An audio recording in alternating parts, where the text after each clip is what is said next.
Welcome into episode 158 of Up the Cards podcast live tonight on YouTube. As always, with me was Stefan Loeffler at Junk Wax Twins, Ben Wilson at our Trading Cards, and I'm Tim Shepler at Big Shep 79. We are podcast by collectors for collectors, hoping to bring you a smart and insightful podcast discussing trading card collecting. We're live every Wednesday at 8 p.m. Pacific, 10 Central, on YouTube, Facebook Live, and Twitch. Follow us on Twitter and Instagram at About the Cards. Available as a podcast everywhere you can find one, and check out the website about thecards.wordpress.com. What is up, everybody, guys? We have a special guest with us tonight, Ryan Nolan from Breakout Cards. Ryan, how are you doing tonight, bud? I'm doing good. How about yourself? I was cutting out for a second, it seemed like. Okay. Yeah, we're doing great, man. We're excited to have you on the show and get to know you a little bit and have some fun talking trading cards. So we'll get into it right away. Tell us a little bit about yourself, your hobby history, and just a little background. Yeah, so my name's Ryan Nolan, named after the famous pitcher Nolan Ryan. I've been in the hobby since I was probably like 4 or 5 years old. I don't really have a definite date, but I remember early on, probably elementary school or so. My dad once owned a card shop in the 90s during the junk wax era, and he got me into cards with that. So I've been in the game for about 15 years, and what I do right now is I go out to different card shows across the country almost every single weekend and try to report on that and have some fun with it. Nice, very nice. Do you have you've been in about 15 years. Do you have a PC, or do you have that you go after certain players or certain like sets or anything particular? Yeah. So my main PC is vintage cards. I used to do primarily baseball vintage from 50s to 70s. But the past few years, I kind of expanded upon that as I learned more details about cards. So right now I'm going after mainly pre-war cards, and I focus on baseball, cricket, boxing, and golf. So I'm trying to still learn a little bit more about other sports as well, like basketball, but those are my main sports right now. So what made you go down the vintage route? Yeah, so what made me go through it? So my dad experienced the whole junk wax era and how companies overprint cards. And back in the junk wax era, everyone hyped up brand new players and cards went way through the roof, and it went all crashing. But it never ended up crashing, the vintage cards of some of your best players of all time. So my dad always gave me that approach of stick to your vintage cards, because even in 40 or 50 years from now, someone's going to want a Sandy Koufax, someone's going to want a Hank Aaron, someone's going to want a Mickey Mantle or Willie Mays card in their own collection. So if you focus on getting the best players in the game, especially in the vintage wise, they're going to hold their values long term. Plus, I think it's really cool because the art on the cards themselves compared to what some of the cards are printed out today, it just looks very, very cool to me. Yeah, no, that's very understandable. I like that perspective because we talk a lot about that and how certain, now everybody's just like, got to have the newest and latest and greatest. Like, everybody forgot about Luis Robert from last year, right? That's who everybody was chasing. And now this year he got injured and everybody's like, who's that guy? And we're on to the next guy. And then, like Jared Klinick, right? Then he flames out and has to go back to the minors, and everybody's like, okay, who's the next guy? It's Wander. Okay, yeah, great debut. Oh, he's not doing so well. Who's the next guy? And shiny card syndrome right there. It really, really is. And so it's really interesting, your point of view of that. And so how do you compare the market that we've been in the last 12 to 18 months? Like, what are your thoughts on that versus where you see it going in the future? Yeah, so I'll take it back a few years also. When I was in the hobby, there was nothing like this. Like the card shows, besides the National and a few others across the country, very small. It wasn't cool. You didn't have people going around with cameras and shooting everything. And when COVID hit, the hobby completely changed. It revolutionized. Like you see all these backpackers coming in here with tons of cash. It was cool to collect cards once again. And you see all these celebrities and influencers getting into the hobby. Now there's a little bit of a pullback when the economy opened back up, more opportunities for people to go out there and maybe enjoy a sporting event, maybe go out and watch a movie or enjoy their life compared to where it was when everyone was locked inside. But where I think the hobby is going to next is I think it's going towards that international market because of that initial influx. When we saw the influx of people, we saw soccer cards starting to really popularized throughout YouTube. Now I see a lot more European YouTubers out there, and I see people talking about, let's say, soccer players from the United Kingdom or like Mbappe, right? People are going into that more international market. We saw with the F1 release as well that people are starting to like these international sports. And as more international cards are released, more people from their different countries are going to get into the card market. So I really see that more expanding towards Europe and possibly Asian markets as the hobby continues to grow. I think that's the best way right now forward. No, yeah, I Well, and you're definitely not agree. wrong. We've noticed it both at work as well, just in social media in general. Hey, can you ship this to such and such address so that they can forward ship it to where I am in China or Australia or no lie, we have a customer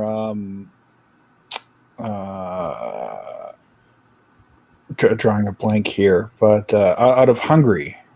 Really? Whose first name is Attila. Now, Eastern Europe. I'll let you make your own jokes, but that's a great, decent customer. Frequently buys, frequently ships. So Yeah, no, and I agree. I mean, we see all the basketball releases that Panini's been doing, like Tmall, which is basically the their version of Amazon that they've seen in in like Hong Kong and in Japan. And we see these releases coming out. So you definitely know there's like a demand for the product, which I think is really cool to see. I mean, I've bought a few basketball cards that have come from China in the last few months because they're huge collectors, open lots of stuff. So I think you're on track there. And but what do you think? You see that the hobby box prices and what retail has done, like with Target just shutting out, just saying, hey, we're not going to sell this in our stores anymore. What do you think when you see all like the videos or the pictures of people with piles and piles of like blasters that they went and camped out for $20 or $40 or whatever, and now you're trying to get 5-6x of that? Do you think that would lead? There's so much of it. Like I saw Bowman Megas popping up, or is it like Walgreens or Rite Aid this week? There's just so much of that product out there. Do you think it's going to lead to another Barrel. Yeah, a new wave of a similar junk wax era? Yeah, I mean, just look at what the graded pops from the junk wax era cards to today. I mean, you're literally going towards another junk wax era. And I think that's why a lot of people in the recent months have said, oh, let's only focus on parallel cards or only focus on autograph cards. But even then, we're going towards like a junk wax era of parallels. Even looking at like a Topps Chrome, look how many different variations there is now. In the past, you'd only have a refractor in a box, and that was your hit. Nowadays, you have red, blue, purple, green. You have all your different waves. You have sapphire. Like there's now 30, 40 different numbered cards of each thing. And it really boils down to is, as a collector, what's going to attain that value long term. And it's kind of a scary thing. But also I look at it as the market's kind of expanding now, because now you have that European market. So now you're going to have this influx of people coming in. And as you mentioned as well, you have that Asian market from Hong Kong, and you have some people from Australia that are now getting into cards. So if the market expands and goes in these other continents and you have collectors that are dying to get cards, I understand why the print runs are going to get higher, but it really ultimately goes down to, is this demand going to stay there for a long time, or is this only a short-term demand? Because if this is a short-term demand, there's too many of these cards out there, and there's not enough people that are going to buy the cards, and we're going to see those prices plummet once again, like the junk wax era. But if the card market continues to expand globally, which I personally hope it does, I'm banking on that as I'm going after global sports right now. I think the print run will be on par as what it was with the past with the collector's base. Yeah, no, definitely. It's some really, really good insight there. So you met up with, I think, Steph and Ange at the Beckett dinner a few months back at the last Dallas show, and just kind of give us an experience of what that was like to be part of that dinner with Dr. Beckett and all of the other hobby content creators. Yeah, no, it was really awesome. A few of my friends ended up getting me to go out there, and I was really appreciative of it because I was actually supposed to fly home originally that Saturday night. When I fly out the shows, I stay for one night only to stay cheap on hotels and food and everything like that. But when I heard about the Dr. Beckett dinner and I got an invitation out there, I ended up extending my stay another day with that.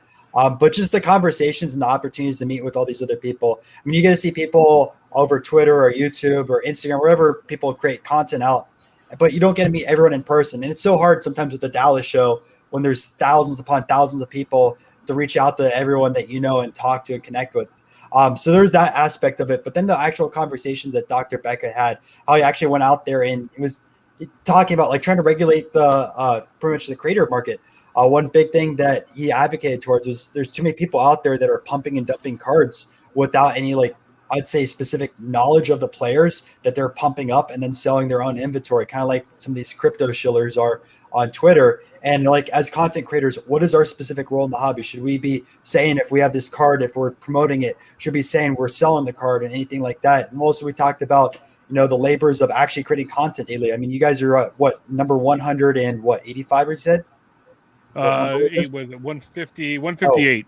158. I'm sorry. I knew Yeah, I knew you that's had okay. 5 and 8 there. Hey. So yeah, you're at 158, right? And you do this once a week. So this is year 3 on that, I'm sure, right? No, we just actually hit our 4th year last week. So yeah, we're You guys 3 full years. So look, I mean, you guys know how hard it is to keep creating content on a weekly basis. I mean, I'm sure there's different Wednesday nights that you guys didn't actually want to go out there and create content, and you're still here sticking it out. So we had a whole conversation just alone talking about, building out the content for a long term.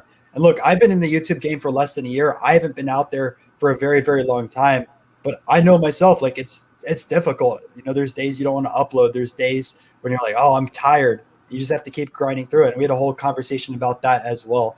And just got to know, like, who influenced people to get them into the hobby and who they're really grateful for. It was kind of interesting to see other sides of people. Yeah. So who's been your biggest influence outside of maybe your dad, who's in the hobby in the 90s, has been a big influence in your collecting and content creating? Yeah. So like I said, at Dr. Beckett Center, there's this flea market I went to when I was a kid, the Oldsmar Flea Market, and the dealer there is like Mike the Greek.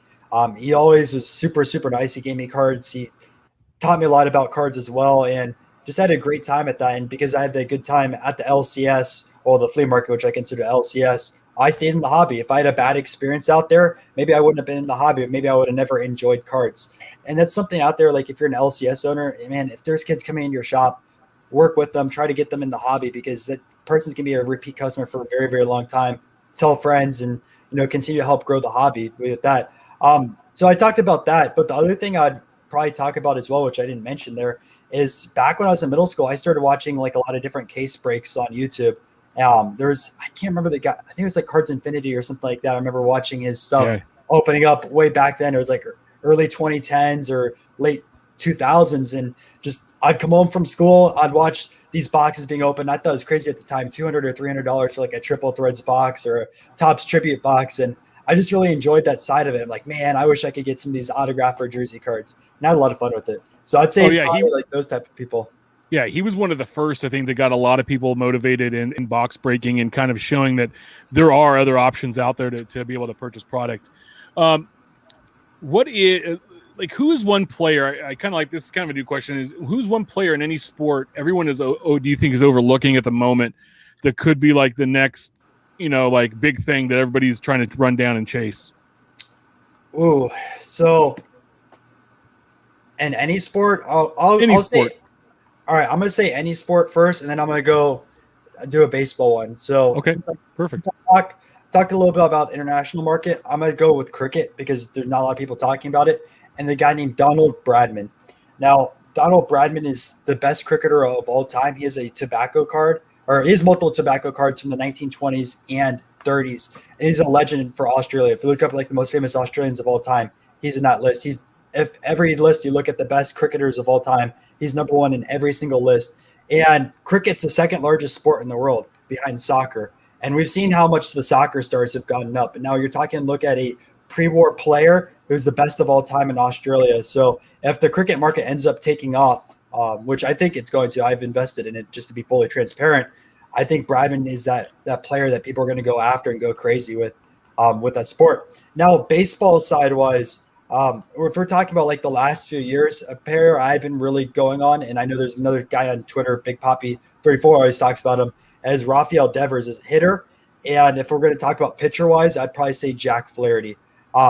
Baseball, I kind of do one pitcher, one hitter, just because they're kind of two different markets, and people only collect pitchers, some hit batters. But why I like Devers plays really good defense. He plays for a great team with the Boston Red Sox, and man, he just hits. I mean, if you look year after year, he hits about 300, hits about 30 to 35 home runs. And when you play for a big market, you continue that year after year while you're young, you're going to build out that fan base a long time Boston needs another one of those players to fill a Mookie Betts role as that player who is the Boston Red Sox player. And Bogarts is doing good as well, but I think Devers is going to get that limelight because he's a lot younger. He's the third baseman. He's a little bit flashy, and people are starting to talk about him a lot. So I think Devers is my pick with that. Pitching wise, I really like Jack Flaherty because he kind of reminds me of Max Scherzer. He has an intensity on the mound. And if you look at his stats and also like if you watch some of his film, I mean, he tends to have like between a 0.9 and a 1.1 whip historically year after year. He gets over 9 strikeouts per 9, keeps hits really low as well. And if you look at back, I think it was 2019, the second half of the season, where he just was absolutely lights out and people thought he could have won the Cy Young based off of that alone. Earlier in this year, if you look at how he started pitching, he was going back in that prime 2019 form before he had that unfortunate incident while he got hurt swinging a baseball bat. So I think those are my 2 picks, and they both have 2018 rookies, so they're more recent players that you can take a look at with that. And then outside of the baseball card market, I'd say Donald Brodman. Nice, very nice. Those are the 2 baseball players. You know, I think pretty highly of, and I love the way outside of the thinking here and talking about cricket because I think that's honestly the first mention we've ever had of cricket. But it's very interesting to see that because you know a handful of years ago people weren't even talking soccer. I think it really wasn't until was it the 2014? Was it 2014 the World Cup or was it 2014? Or 2014, right? Yeah. I think 14 was the first year like the stickers like well I remember there was a truck hijack of stickers like in Brazil, right? It was a big story that these guys hijacked a semi truck full of stickers, but that's kind of when that soccer market started. And I think that every time when the World Cup comes around, it gets bigger and bigger, and then it kind of tails off, but it never falls back down. There just more people hop on the bandwagon every 4 years, and so it's very interesting. Advice. I like the whole cricket thing, and it's very similar, I guess, to baseball. The bat and your you know the wicket, right? And I've never played cricket, seen it, but it's a similar type idea, I think. So that's pretty cool. Now, do you have what's your best single piece of advice? Oh, what's up, Seth? Maybe his battery dropped. Yeah, no, okay. I'm still here. My camera battery died. Oh, no worries, man. No worries. That's fine. That's fine. We're not the best. We shouldn't even have cameras because we're not the best looking guys anyway. So you're making us look bad anyway. What is the single best piece of advice you would give to a new or returning collector to help them in their collecting journey? Collecting journey in general. So first, learn a sport and learn everything about it. So there's too many people out there that will just buy into a sport based off of hype or based off of what a YouTuber says. Do your own research. Look at who the best players are in the game. Learn the different statistics that people look for. Learn the history of the sport, because when you start learning everything like that, you can figure out what players are undervalued instead of just listening to other people's advice. So do that and then branch out to other sports. Another thing I'd say is don't buy what you don't know. Before you go out there and buy a card, again, do your research, because there's so many different cards out there that we've seen like overnight went down 66%. Luka cards, they were almost $2,000, and now you can find a 10 for slightly over $500. So think about it, like if you bought it at that peak when it was almost $2,000 and where it's at right now, but because someone was just listening to another YouTuber. Do your own research on whatever that you want to go out there and buy and enjoy the hobby, right? It's more than just an investment. If you just look at it from a pure investment standpoint, you're never going to build out a collection. You're never going to have the enjoyment of the cardboard. You're just looking at it just as a financial figure. If you actually enjoy the hobby, if you enjoy the art, you enjoy the sports, you enjoy the history of it, you're going to have fun with it and you're going to make more money. So that's the second time you've used the word investing. How do you invest in cards? You literally can't invest in something that is not a tangible asset attached to a commodity. I mean, you can't invest. It's all arbitrage. And all of your advice had nothing to do with collecting. It all had to do with speculation and day trading. So what was it you said about investing? How do you invest in cards? You can't invest in cards. It's an arbitrage opportunity. It's not an investment medium. I look at it both ways, because here's how there's some speculation towards it. You just have to predict where the market's going to be at. No, it's all speculation. If you're buying at X to sell at Y to profit Z, that is literally what arbitrage is. That's not an investment medium. You're only in it with the intent to profit off of the short-term gains. You can't invest in cardboard. It's not tangible. It's not attached to it. It's not a commodity. Respectfully, I'm going to disagree because you can disagree all you want. This is what I do for a living. This is not just what we do as a podcast. This is what I do for a living. You cannot invest in cards. Can I add my input real quick? You absolutely can. Yeah, sure. So look, you can look at things that are undervalued based off of statistics, right? We can look at a player and look at their data and say, okay, this guy's hitting 25 or 30 home runs. This guy's 21 or 22 years old. Maybe the market hasn't caught up on this player yet. And you can buy his rookie cards for $5 or $10. And then you sell them at 20, and that's called arbitrage. That's literally what arbitrage is. That is not investment. Okay, but when you're waiting for a few extra months, you're investing capital into it. That's arbitrage. It's arbitrage at the moment. It's not investment. It's not an investment. It really isn't. Then could you say the same? Or could you say the same thing if you're buying into silver or gold? Is that arbitrage then as well? If someone's looking at the market with that, it's a different market. You can't linearly compare these two markets because you could go, well, it's not real estate. You can't live in it. It's not transportation. You can't drive it. It has no intrinsic value outside of the person that has it. That's why there's a difference between value and worth. The market worth versus value. Value is individualistic. Worth is what somebody's willing to pay for it and now. We could say the same thing with, let's say, collectible guitars or collectible cars. I mean, it's a collectible market. Okay. You can't invest in most of what we see. We use the word investment because it's a nice catch-all. It's something that we all understand. And that's why we use it. We misuse that word. Colloquially referred to as. It's like, hey, I say investment because everybody understands. It's just a bucket that we put things in. It's similar to soda and Coke, right? So, hey, let me get a soda. Tissue and Kleenex. Like, hey, let me get a Coke, right? So I think we see everything different. And also, too, you got to look at it. And I know Ben and I have had this argument before. And I see both sides of it. And I think the correct thing is that you can say invest because more people are going to understand that than arbitrage, and I think more people can spell investment than arbitrage. I'm just public school education here. I'm just letting you know that's probably how most people feel. So that's the one thing. So I mean, I just we're all gonna see it a different way, and we're all gonna do I definitely have speculated, arbitraged, invested in players and flipped. Like, and tell you, thank you, Shohei Ohtani this year. I appreciate you getting injured a few years ago. Yeah. So you've made me quite a few dollars this last 6 months, so I do appreciate you very much. No, so it's the one thing. I appreciate the whole thing about knowledge of finding a sport and getting to know it and making your own decisions and not listening to anybody else. Yeah, that's something that we've seen from other people was that when something is going one direction, go the other, and that's your cricket recommendation is perfect for that.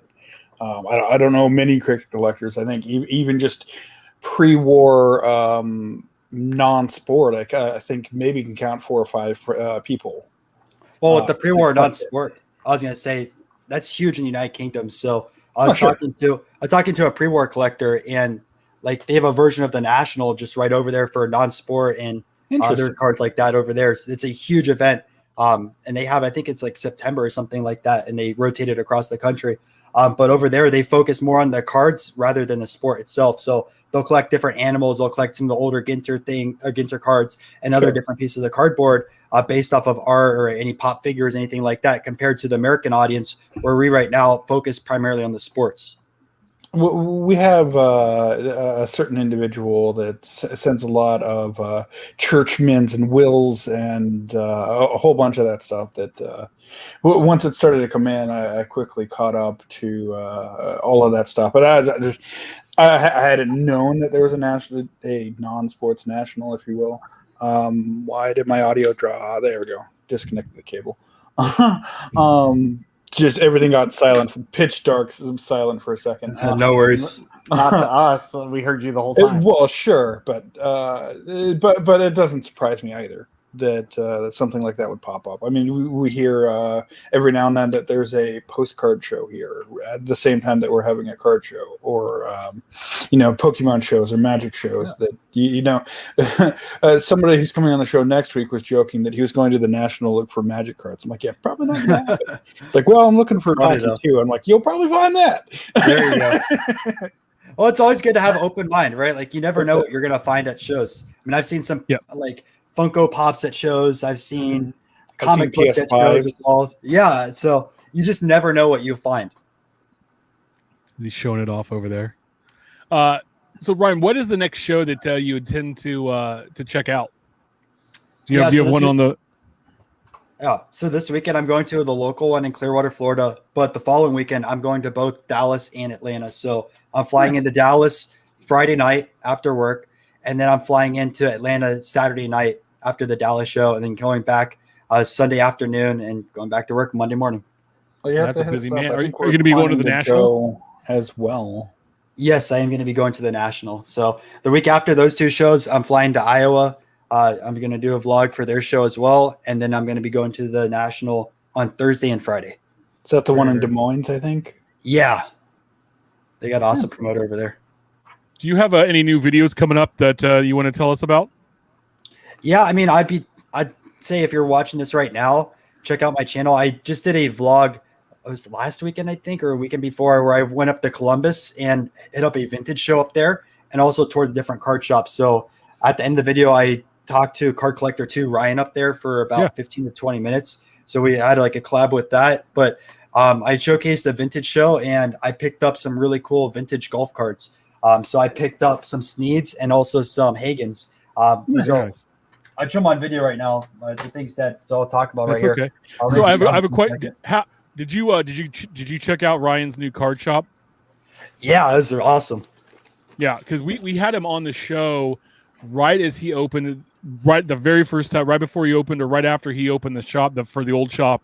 And I've been watching that journey, and it just looks awesome what he's doing. I watched his video on the trade night that he recently had over July 4th weekend, and there's the kids just sitting out front in the lawn in front of the trading cards, and I was fun. Like, dude, that was me in like circa like I'm an old man, so like circa 1990, 91, sitting in the grass yelling and trading cards with buddies, because that's what you did. That was pretty awesome.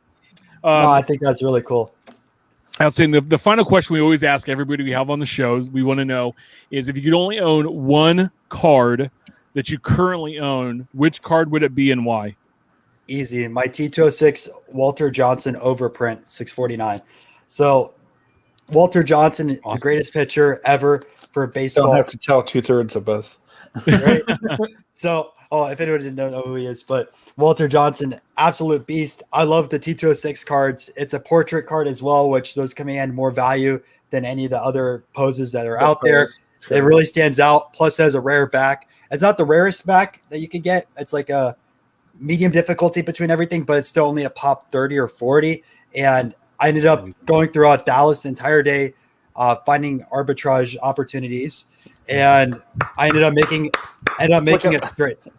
I made a deal through that. So I spent about $700 or $800 throughout the day looking for opportunities there. Use those as trade bait, and then ended up picking that up from there. And I think that just shows you what you can do going to a card show. And if you know your prices on opportunities out there, know what the market is commanding, and looking for what the dealer wants, because the dealer had this card wasn't a vintage dealer. It was someone that focused more on modern, but I had like 2 or 3 vintage cards. So I picked up some Acuñas when he spiked up the week previously. I had a few other vintage cards as well that I picked up throughout the show and made that deal happen. And now I got a huge PC item from it. That's awesome. That's one of the things that everybody's favorite uncle had mentioned was that he admired that you could trade newer, knowing what you're looking for in newer stuff, but trading back to vintage. He mentioned that pre-show.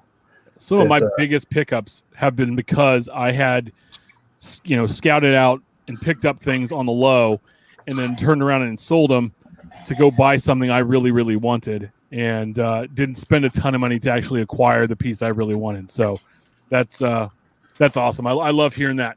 why don't you tell all of our listeners and viewers where we can find all of your content, follow you, and how often you're putting content out? Yeah, so you can check out my channel on YouTube, which is Breakout Cards. I also have a Twitter and also an Instagram as well. Twitter has an underscore at the very end with that. Couldn't get my normal name with that. I try to at least publish 3 to 4 times a week. Try my best with that. On the weekends, I try to fly out to different shows or hit up the local shows. So I can't always promise that the videos are going to be out right away, just because the editing of these videos takes at least 10 to 12 hours and I have work the next day. So I try to balance that depending on when I fly in and everything with that. But also do other videos as well. One of my favorite videos that I like making is a series on spotting fake cards. So with the influx of cards and money going into the market, there's more people out there scamming. And like at the Dallas card show, someone was selling off fake Kobe autographs. They were quote unquote certified by Upper Deck. Looks like a real card and everything like that, has the hologram on the back, but very subtle details is the reason why it was fake. So I try to make out videos like that where I try to help educate the collector. That way no one gets scammed. Well, awesome, Ryan. We really appreciate it tonight, and your insight and everything. Keep up the good work on the videos, and I can't believe traveling all these shows. That's got to be awesome. Enjoy that. I'm very jealous, and then have a good time at the National. I can't wait to see what deals you come up through there. So we appreciate Thanks, it, tonight, guys. bud. Thank you. We'll have to have you on again. Would love to be here as well. Are you guys gonna be at National? I am not this year. I will be at the Dallas show. So I'll catch you at Dallas then. You go to Dallas as well? They're in no, 'cause California. Yeah, we're out in California, so someday I want to come down and check out one of those Dallas shows. I got a real good buddy besides Steph that lives in the Dallas area that I haven't seen in a while, so it'd make a worthwhile trip. Plus, I need to check out Whataburger, so that's why I heard everybody's like, you got to. So you have one good friend in Dallas then. And then Gotcha. Steph, yeah, that's what I said, right? No, just one. Oh, There's no, one good friend and then Steph. There's no addendum or asterisk to that. No. It's just Not at all. So no Rich either then.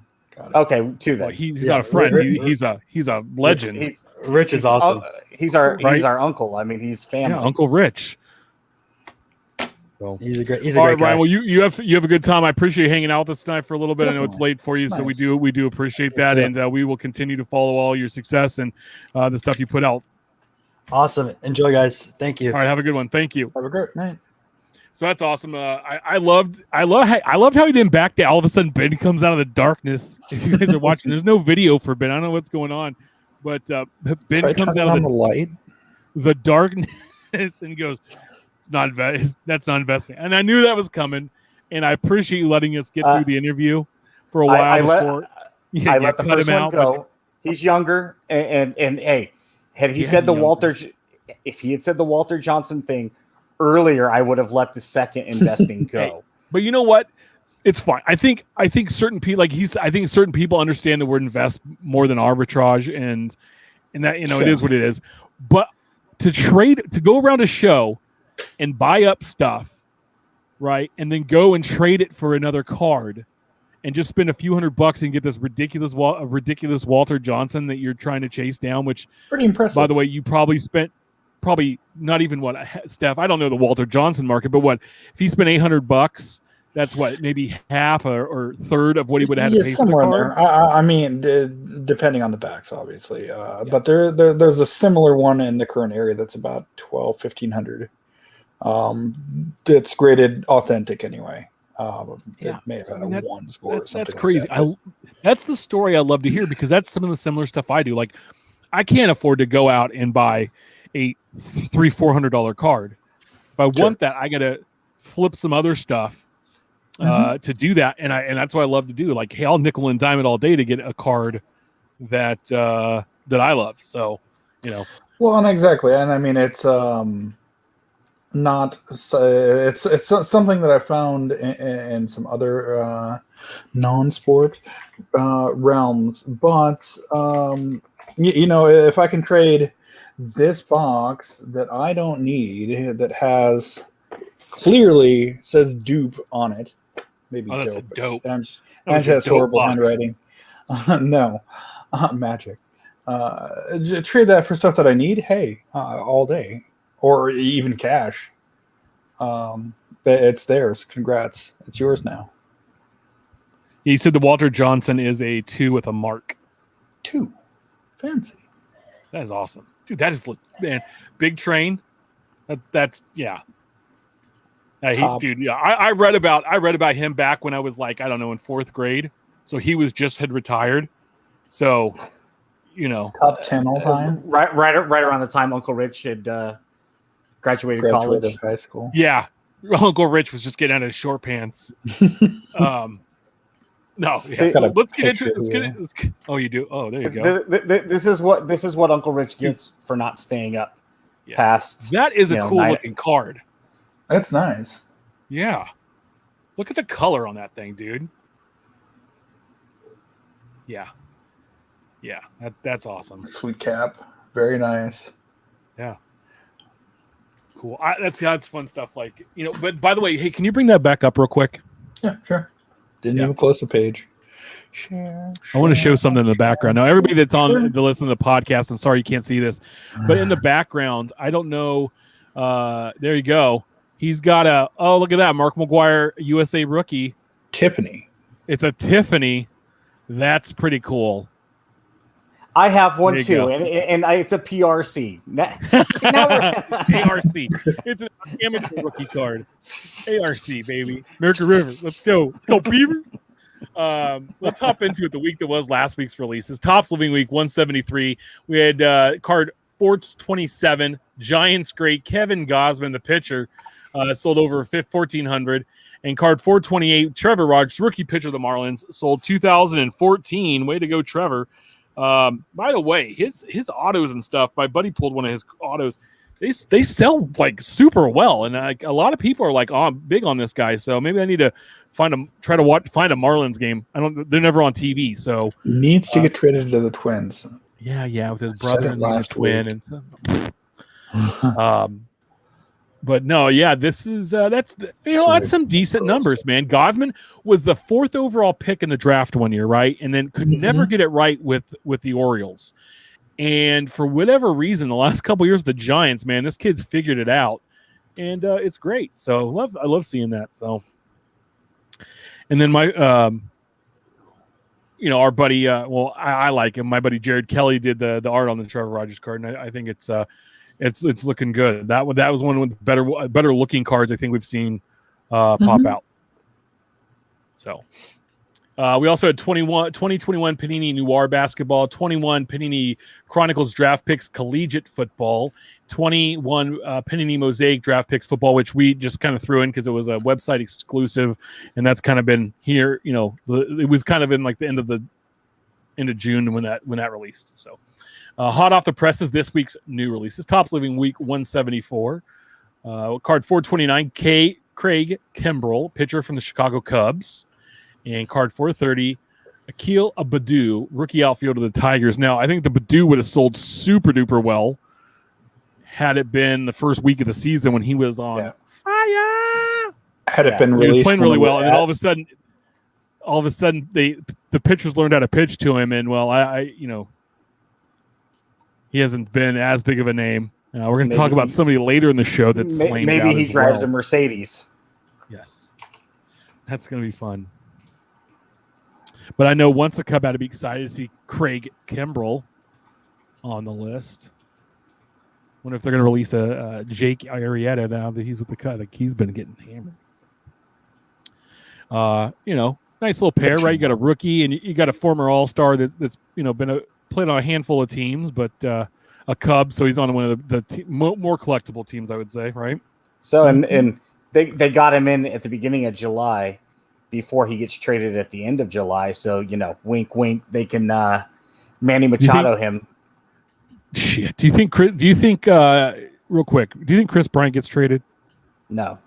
No. He should, but no. Do you think Matt Chapman gets traded? No, I hope because so. he doesn't really have a market. I actually asked this to Buster Olney a couple weeks back on the Bleacher Tweets for the Baseball Tonight podcast, and he answered it. And, my whole thing was, here was a guy 2 years ago before the 2020 season who would have theoretically been in line for a Tatis style pre-arbitration or mid-arbitration mega extension. And the thought was that I asked Buster Olney, I was like, does this guy even have a trade market now, let alone an extension market? And his basic thought was, no, not right now. he had the 16 game. I think it was a 16 game hit streak recently. A little more power. He's gotten back to trusting his hip a little bit more. But the problem with these mega contracts, and Matt Chapman is a perfect example. Had he got one, you lock yourself into a long-term contract. We saw it as an A's fan. I was actually talking to my dad about it at dinner time. With the A's had Tejada and Chavez. Who do you sign? They let Tejada go and signed Chavez, and he got injured. Kind of came from a point that they were making last night on the A's Astros game, where the Astros drafted so well, but at some point with this young team, you had to look at it and go, who do we keep? Altuve, Bregman, Springer, Correa, and then you augment it with Verlander and Greinke, who are veterans, but they eat up a significant portion of payroll. And then you saw it again with the Chicago Cubs. And now you have all of their guys that are Bryant and Baez and Rizzo. And I mean, the Royals let Hosmer and Moose go. Yeah. And I think Hosmer was the better decision. Moose kind of stunk, but they had to let him go because he's been very productive. But they knew they weren't going to be very good. Well, look at Toronto now too. Has the three youngsters in Biggio, Bichette, and obviously Guerrero. But then you signed, they got Semien on a 1-year deal, but you signed Springer to that massive $150 million. They're going to have some issues too. I mean, and look at the Angels. If they give Ohtani an extension and sign him at 30 to 35 average annual value, you're going to have $100 million wrapped up in 3 players. I don't care that their names are going to be Trout, Ohtani, and Rendon. $100 million in 3 players, and depending on what happens with Ohtani, he becomes a free agent right around age 29. Do you have him as a two-way player well into his 30s? Because otherwise, you have 3 players, but no pitchers, or a half of a pitcher. And so I think that I think they looked at. I mean, look at all the money they spent on Pujols and Josh Hamilton and who is it? C.J. Wilson. They've always been a team that spends some money, in not the right ways. So. Yeah, but just to fill it out at, I mean, you're looking at 100.5 just to get some league average guys to fill out a 26 man roster, right? I mean, yeah, but I mean, if they drafted right, they just see the thing is their farm system stunk. They haven't developed a lot of guys, and that's been their problem. Like Jared Walsh, what was he, like a 26th round pick or whatever? He was a super late pick for them, and he developed. He's fun to watch. And David Fletcher, who I think is a good player, but they've had to go buy these guys because the majority of the time they have not been able to develop talent. So something has to change within the organization, I think, to develop talent. And you look at the Royals, the Brewers have been competitive over the last few years. The Indians, the Twins have been very active in developing players. Now, not all of the guys have ever all turned out, but that's the way those teams have stayed competitive. The A's are very good at developing players, just not being able to keep them all together.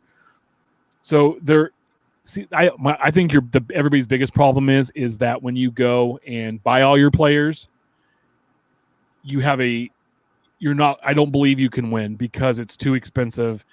And also too, it's just a bunch of guys together. Now, when you just on a team, but when you build a team, a lot of those guys played together when they were younger at some point in time or spent time in camp together, and they know each other, and it's more of a family, and they've built relationships. I think that makes the team better. Look how dominant those Yankees teams were when Steinbrenner was suspended, right? And they had Jeter, Rivera, Pettit, and Posada all together. Those were the core 4, but all the other guys they brought up, and then they added certain pieces. They went and traded for John Wetland, who's a kid catcher, and then all those other they brought in. They traded for Paul O'Neill, right? They brought in a piece here and there, and they didn't buy everybody, and they won. And they were consistently good. You had the San Francisco Giants at one point. You could say they most couldn't develop an outfielder. The most recent guy that they developed was Robbie Thompson.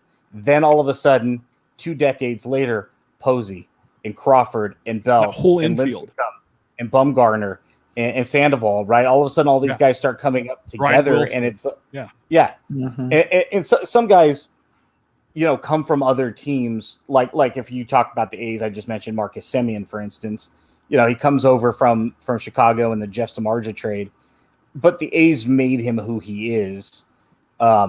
So you get that too. He's not necessarily homegrown per se, but he reached the majors full time as an A. And yeah, the Giants got lucky with a handful of guys all hitting their stride at the same time. And that's how you're going to stay competitive for, half a decade. And in their case, they win 3 World Series, much like the Yankees who had come before them. Most of those guys were homegrown. And then you can go out and get a Paul O'Neill and a Tino Martinez, and go David Cohn and stuff like that, and go grab some guys I got a core of 5 or 6 guys.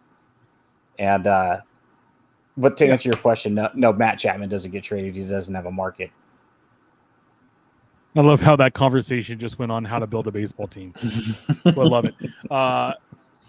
Let's see. We have 21 Topps Diamond Icons dropped today. $3,000 a box. Tons. Cases.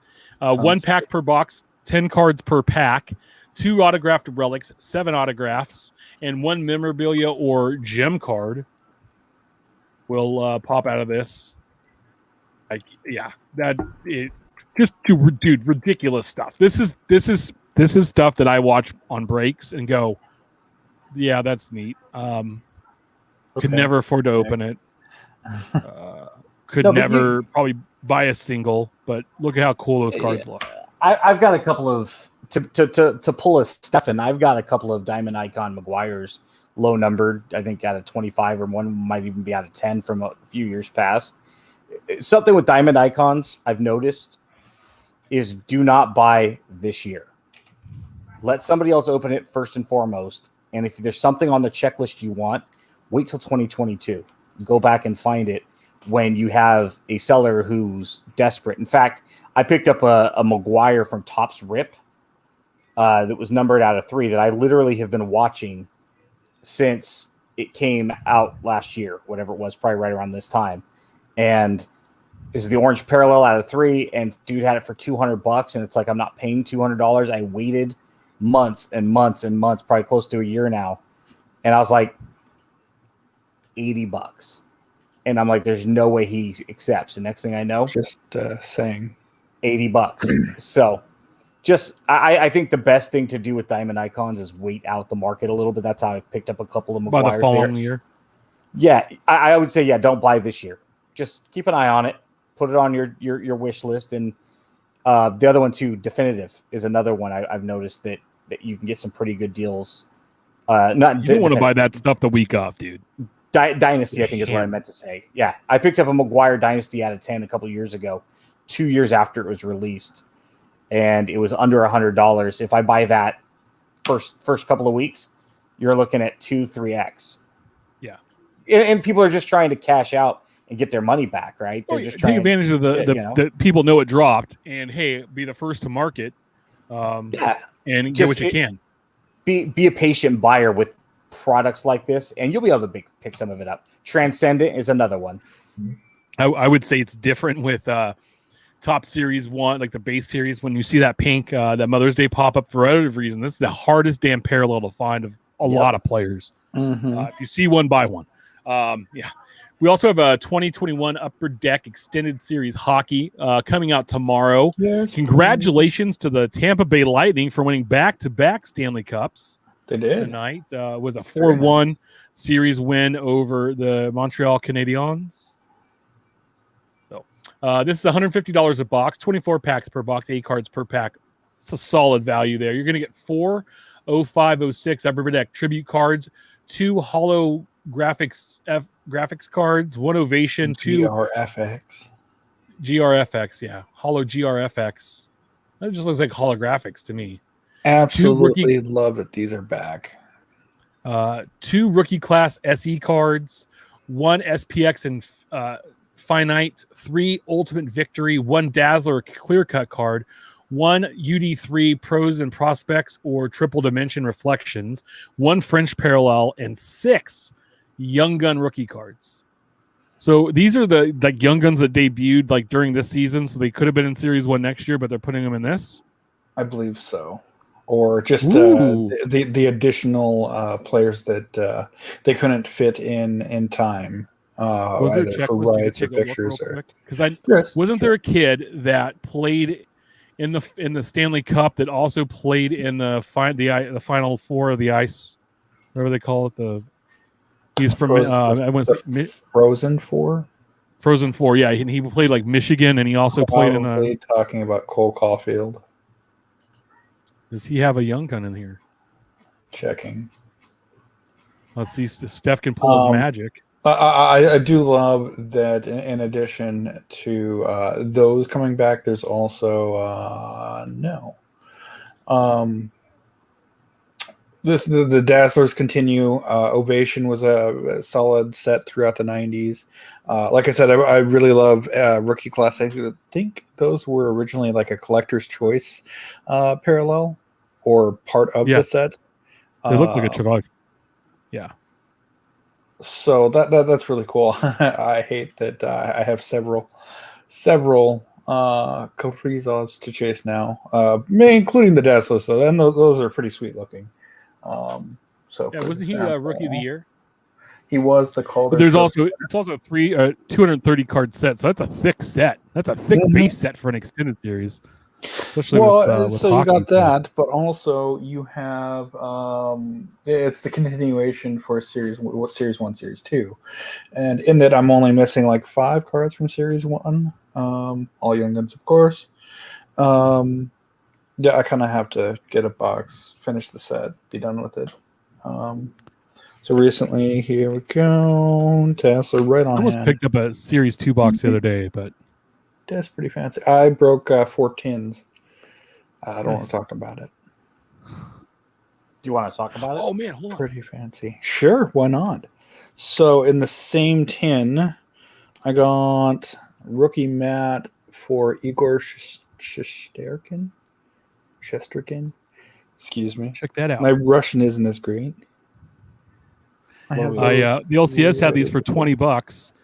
Someone brought in a bunch of them, was trying to dump them for like $10, and so they had 1 Trout left. And I was like, why not? What are you showing to the people listening where they can find podcasts? Oh, I'm sorry. Yeah, sorry. It's a 21 Topps Series 1 baseball retail 10. Condor Miller Series 1 Young Gun. I think you guys are having like 2 separate shows simultaneously. All from the same box. 10, and I got excited. Ranger. I feel like Tim and I are just like having the podcast, and Steph is just having like a mail day off to the side by himself. Yeah, and Alexis. He's like the lady at the park feeding the birds. That he's like Rafael Devers talking to himself at home plate, where the catcher and umpire are just like. I mean, this guy has whole conversations with himself, like between pitches. That's what Steph that's why is. He's so good. Also, this week we have what's up? You continue because Steph's just going to keep going. Oh man, love you, Comcast. You're the best. You're my best friend, Comcast. All 3 pixels on the screen. Love you. Tim looks like 1996. Love like you, Comcast. When you were, you know, you're watching something on a website and it's like AOL chat room. It's slowly loading, and you're like another 8 minutes. If I could get my internet to work. Dial-up MSN Messenger in 2001. You're downloading something and it's like it's going to take 56 years to complete. Hold on. Are we pausing the show, or do we continue to talk while you're 2021 Panini Luminance Football comes out this week. This is another premium product, $2.90 a box, 4 packs per box, 10 cards per pack, 3 auto memorabilia, 4 insert, 5 parallels, 200 card base set, and kind of looks like this. So that Josh Allen card at the very top, is that the base, Steph? I believe so. Yep. That has a very Stadium Club-esque look to it as far as like Luminance, and I think there's another set that they do really nice designs. Yeah, I like it. The name Josh is in a large font, and then Allen is like in a cursive font. I think that looks good, and then it's a really nice, colorful picture of him. I can see, first thing I saw was this is like a football stadium club. It's very Fleer Ultra like 92 logo-y, but hey, so be it. Luminance is a good looking product. I'm always excited with this stuff. So, not that I collect football cards. because you only want the Anymore. quarterbacks, rookie quarterbacks, nothing else, right? Radiance. You're Oh, look telling at that. me They already, nobody's getting excited by pulling a punter. no, unless it's Pat McAfee back in the day, because he's just a badass dude. He's hilarious. Ray Guy. Just remember to quote the great Taco from the league: "You can never have enough kickers." That's correct. Kickers are people too. Check out Ryan Cracknell's articles on Beckett.com/news for more details on these new releases, and let us know what you think is that we've cut down this section a little bit. Very What- nice. What's brewing next week's releases? There's a lot, and I don't think we're going to see all of this. One is 21 Topps Archive Signature Retired Player Edition. There we go. 21 Topps Museum. It's supposed to come out next week. It was slated for this week, and I knew it wasn't going to come out with Diamond Icons. Come on now. 2021 Upper Deck Ice Hockey. 21 Topps Complete Factory Sets. 21 Topps Gypsy Queen Baseball. And 21 Panini Donruss Elite Football. To clarify, Oh, because it sounds awkward reading it all out, it's Upper Deck Ice, but it's a hockey product. Oh, sorry. Upper Deck Ice. Hockey. Now, The hockey Product. set. I wouldn't invest your next paycheck on Gypsy Queen coming out. That product has moved around like 6 times already. It's moved Yeah. back and then up and back. Interesting. So it'll be interesting to see if it actually releases like it's supposed to now, because I think it was slated for like April and then it jumped back to August and then July, and then it moved from like the 7th to the 9th to the 16th. Or it's So been all they're over just the playing place. checkers with it. Yeah, And it's For Gypsy some- Queen. No one really cares. you shut your. I mean, I can hear Angela laugh in the other room. Is but it going to be she's gray not bordered wrong. again? Gray bordered Gypsy- again. Gypsy Yeah. Queen makes A and G its B word.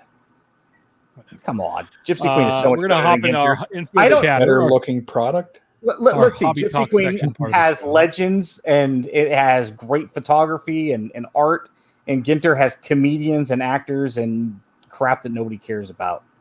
Dinosaur relics. Which one that comes out literally on are time? from nothing. Which one Let's sells better? Yep. Well, Ginter makes a. Hey, Even you know if what? it That's doesn't fine. get opened. Hey, what happened to the Ginter game from last year, right? The Ginter code that just went.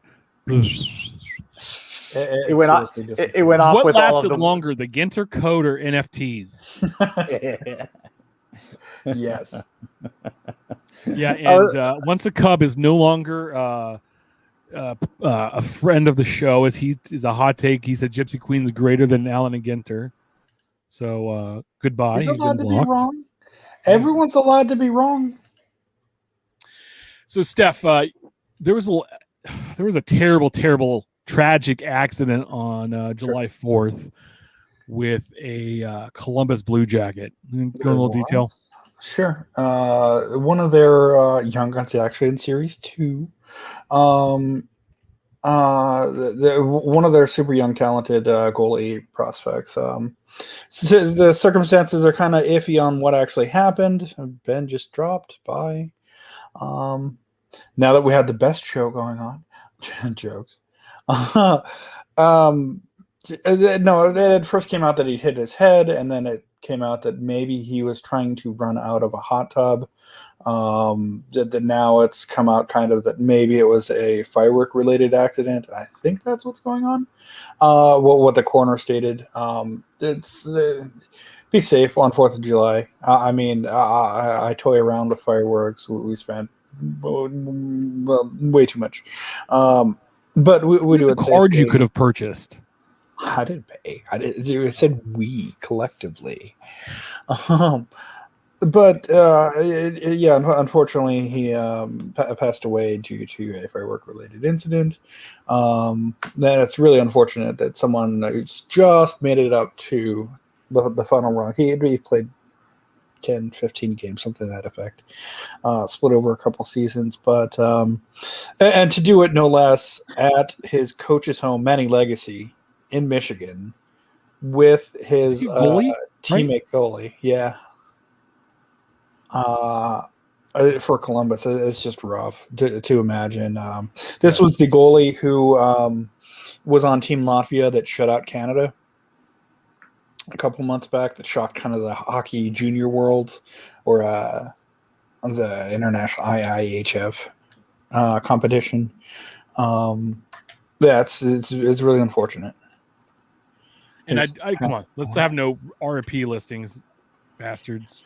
Well, and I mean, we've seen a huge rush of people trying to sell them just to get out from underneath. The people listing them, knowing that people are going to be searching for them. I mean, I know that he's shot up our top 10, top 30 list. You see it on eBay, people listing it. So hopefully they're going to Columbus Blue Jackets fans that want to memorialize and celebrate what little time he had on the ice with their team. But just be respectful. We know people capitalize on death and to a lesser degree retirements and Hall of Fame inductions and stuff, but specifically with death is to capitalize is morbid, if nothing else. But just be respectful. Listed as a 2021 Upper Deck, such and such, and leave it alone. Just card number, player name, your overall normal release. listing. Yeah, just real old listing. If I'm looking for him today, regardless of why I'm looking, maybe I had a PC prior to this, and I know that there's going to be a slew of new listings. I know that the kid has passed on. Just be respectful. That's all. I mean, the kid, he's got parents and siblings and friends, and Hopefully, we won't see another Beckett post like when Ray Emery passed away a few years ago. Remember that? Oh, come buy his cards.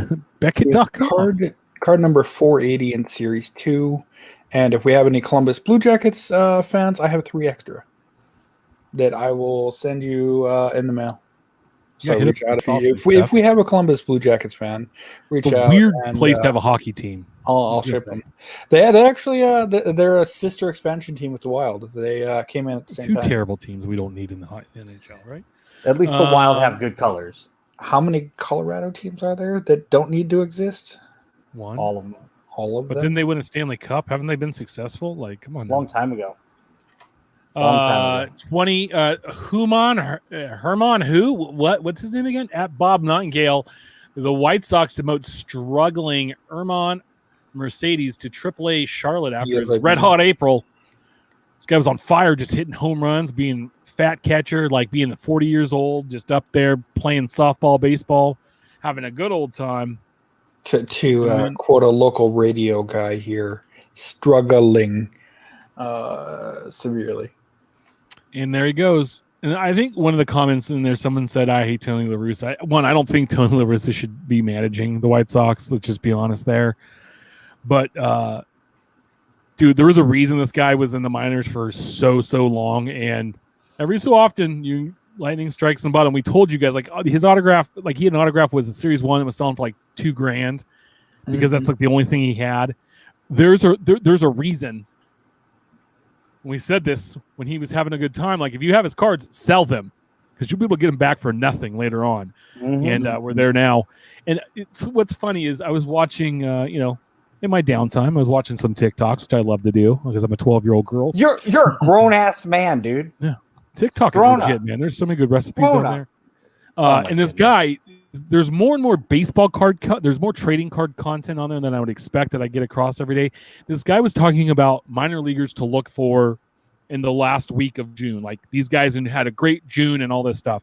He mentioned 2 pitchers, okay, and then a outfielder for the Twins organization whose first card was 2011 Topps debut. 10 years ago, he'd had a Topps debut card and still has not debuted in the major leagues. And I was like, how old is this guy? Like, is it Crash Davis? And I said something in the comments to the guy. I'm like, this guy's got to be like 30 years old. Okay, like, but which player? He had a good June, man. He could make the ball club. I'm like, no, he can't. And if he does, he's going to get 6 at bats in September. Like, I remember arguing with that dumb Brad that from here locally. That was an absolute knucklehead. But we went. He was convinced that every player in the minor leagues was a prospect, and I don't know if we mentioned this on the show before, but it's like, no, not every guy in the minor leagues is a prospect, a legit, I'm going to make the majors someday prospect. It's like when these guys hit 30 years old, sorry, they're not prospects. There's so many guys that are just fillers that, hey, good for them. They're still trying They're hanging on because they want to be a coach or whatever. Yeah, there's plenty of, and I got Keith Law involved, and Keith is like, listen, man, I forget what percentage it was, but it was less than 10%. He goes, like, less than 10% are legitimate prospects. Because once you get past the top 5 to 7 prospects in a team's farm system, because obviously there's I mean, if we're looking at, like, say, the Tampa Bay Rays right now, there's as much deeper than, say, the Oakland A's.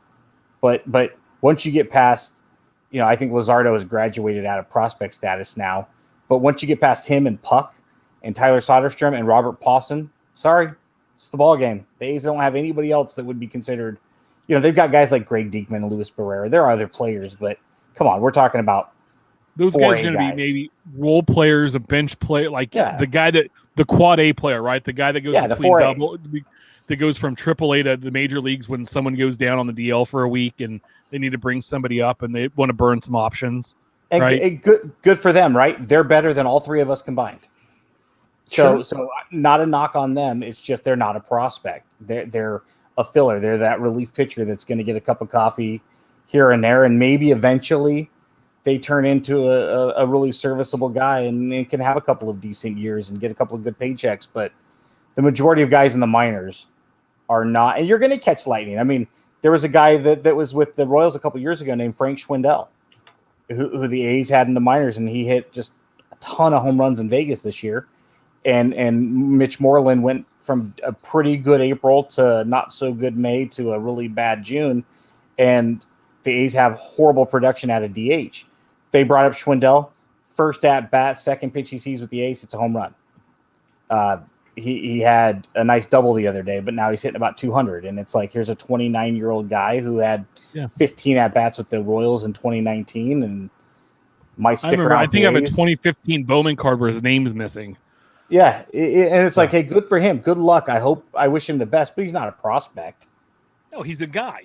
But he had a good June in the minor leagues, literally. What's funny is we might see him 10 years from now as a bench coach or something, and he's the next manager of the Boston Red Sox, right? Like that's what some of these guys are.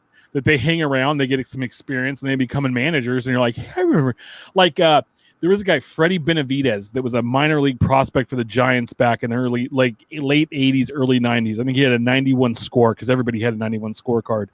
And I think he's now a bench coach with the Reds or a base coach with the Reds, I believe. But I was like, I haven't heard that name in a million years. Oh, that's where he is. And it's like, wait, remember Wayne Kirby?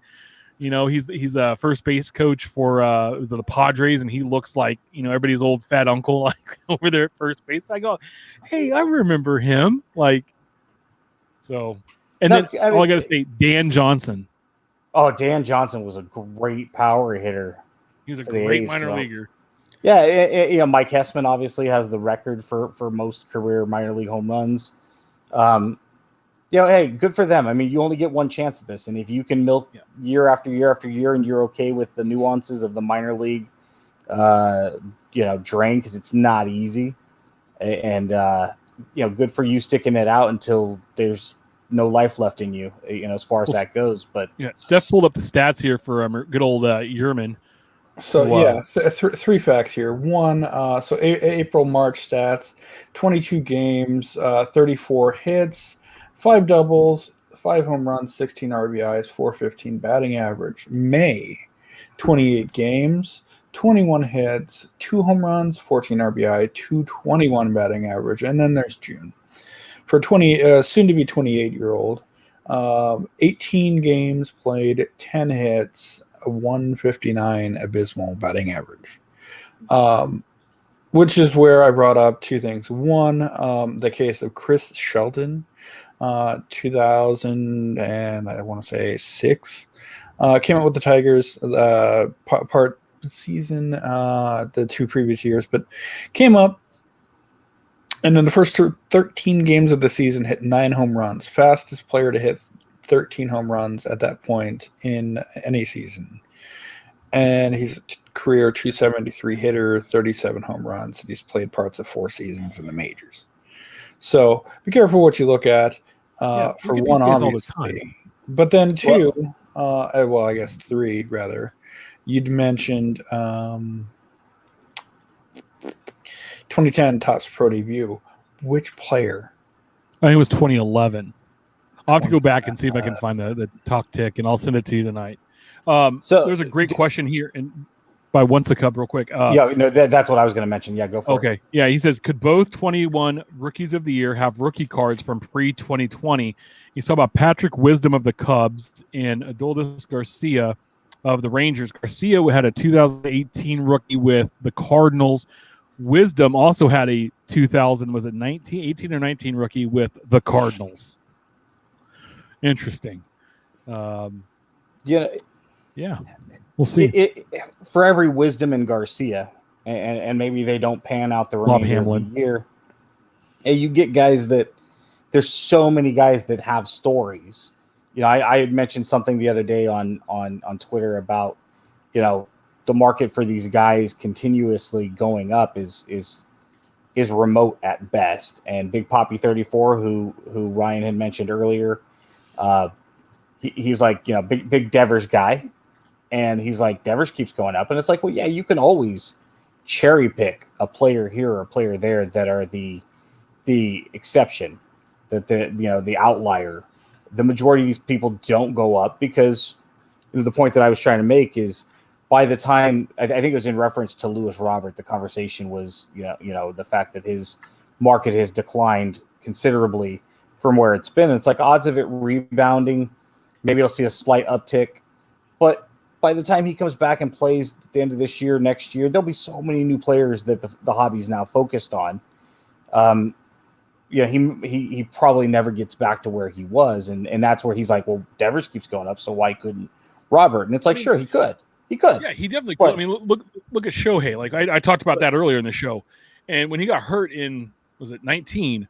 I was buying all different versions of his rookie cards. Nothing, you know, like the chromes and the Bowmans and the tops and all those stuff, like the mainline stuff, for $2 a piece, like stacks of them at the LCS for like $2 a piece, because everybody's like, oh yeah, Tommy John, he's done.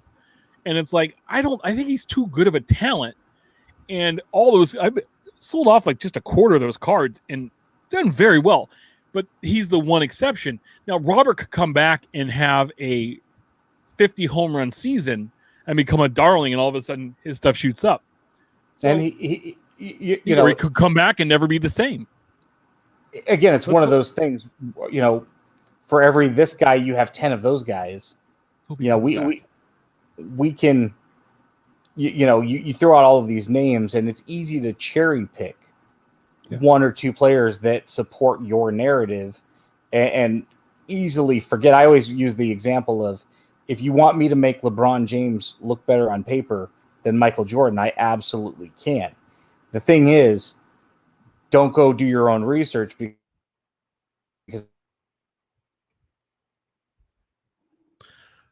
Bye, Ben. Yeah. Don't do your own research. Just listen to me. I know what happened there, but yes. Yeah, it is that way. So always have fun with your prospecting. Speaking of which, the 21 MLB draft starts Sunday and goes through Tuesday. The first round in the Comp Balance A selections will be made Sunday at 7 p.m. I'm assuming that's Eastern on MLB Network and ESPN. Pittsburgh has the number one pick. The top prospect by a lot of people is Marcelo Mayer, shortstop out of Eastlake High School in California. Quite a few shortstops are there. Jordan Lawler out of Jesuit down in Dallas, I think is a big prospect. Two guys out of Vandy, Kumar Rocker and Jack Leiter are big names. You know what, though? We'll never know, because you look back the last 10, 15 years of the draft, and the top 10 every year is pretty pitiful. There's like two of the guys like really make it. Three of the guys maybe, and the rest are like, oh, what the hell happened to that guy? So it doesn't matter. Baseball draft is such a crapshoot. You just never know.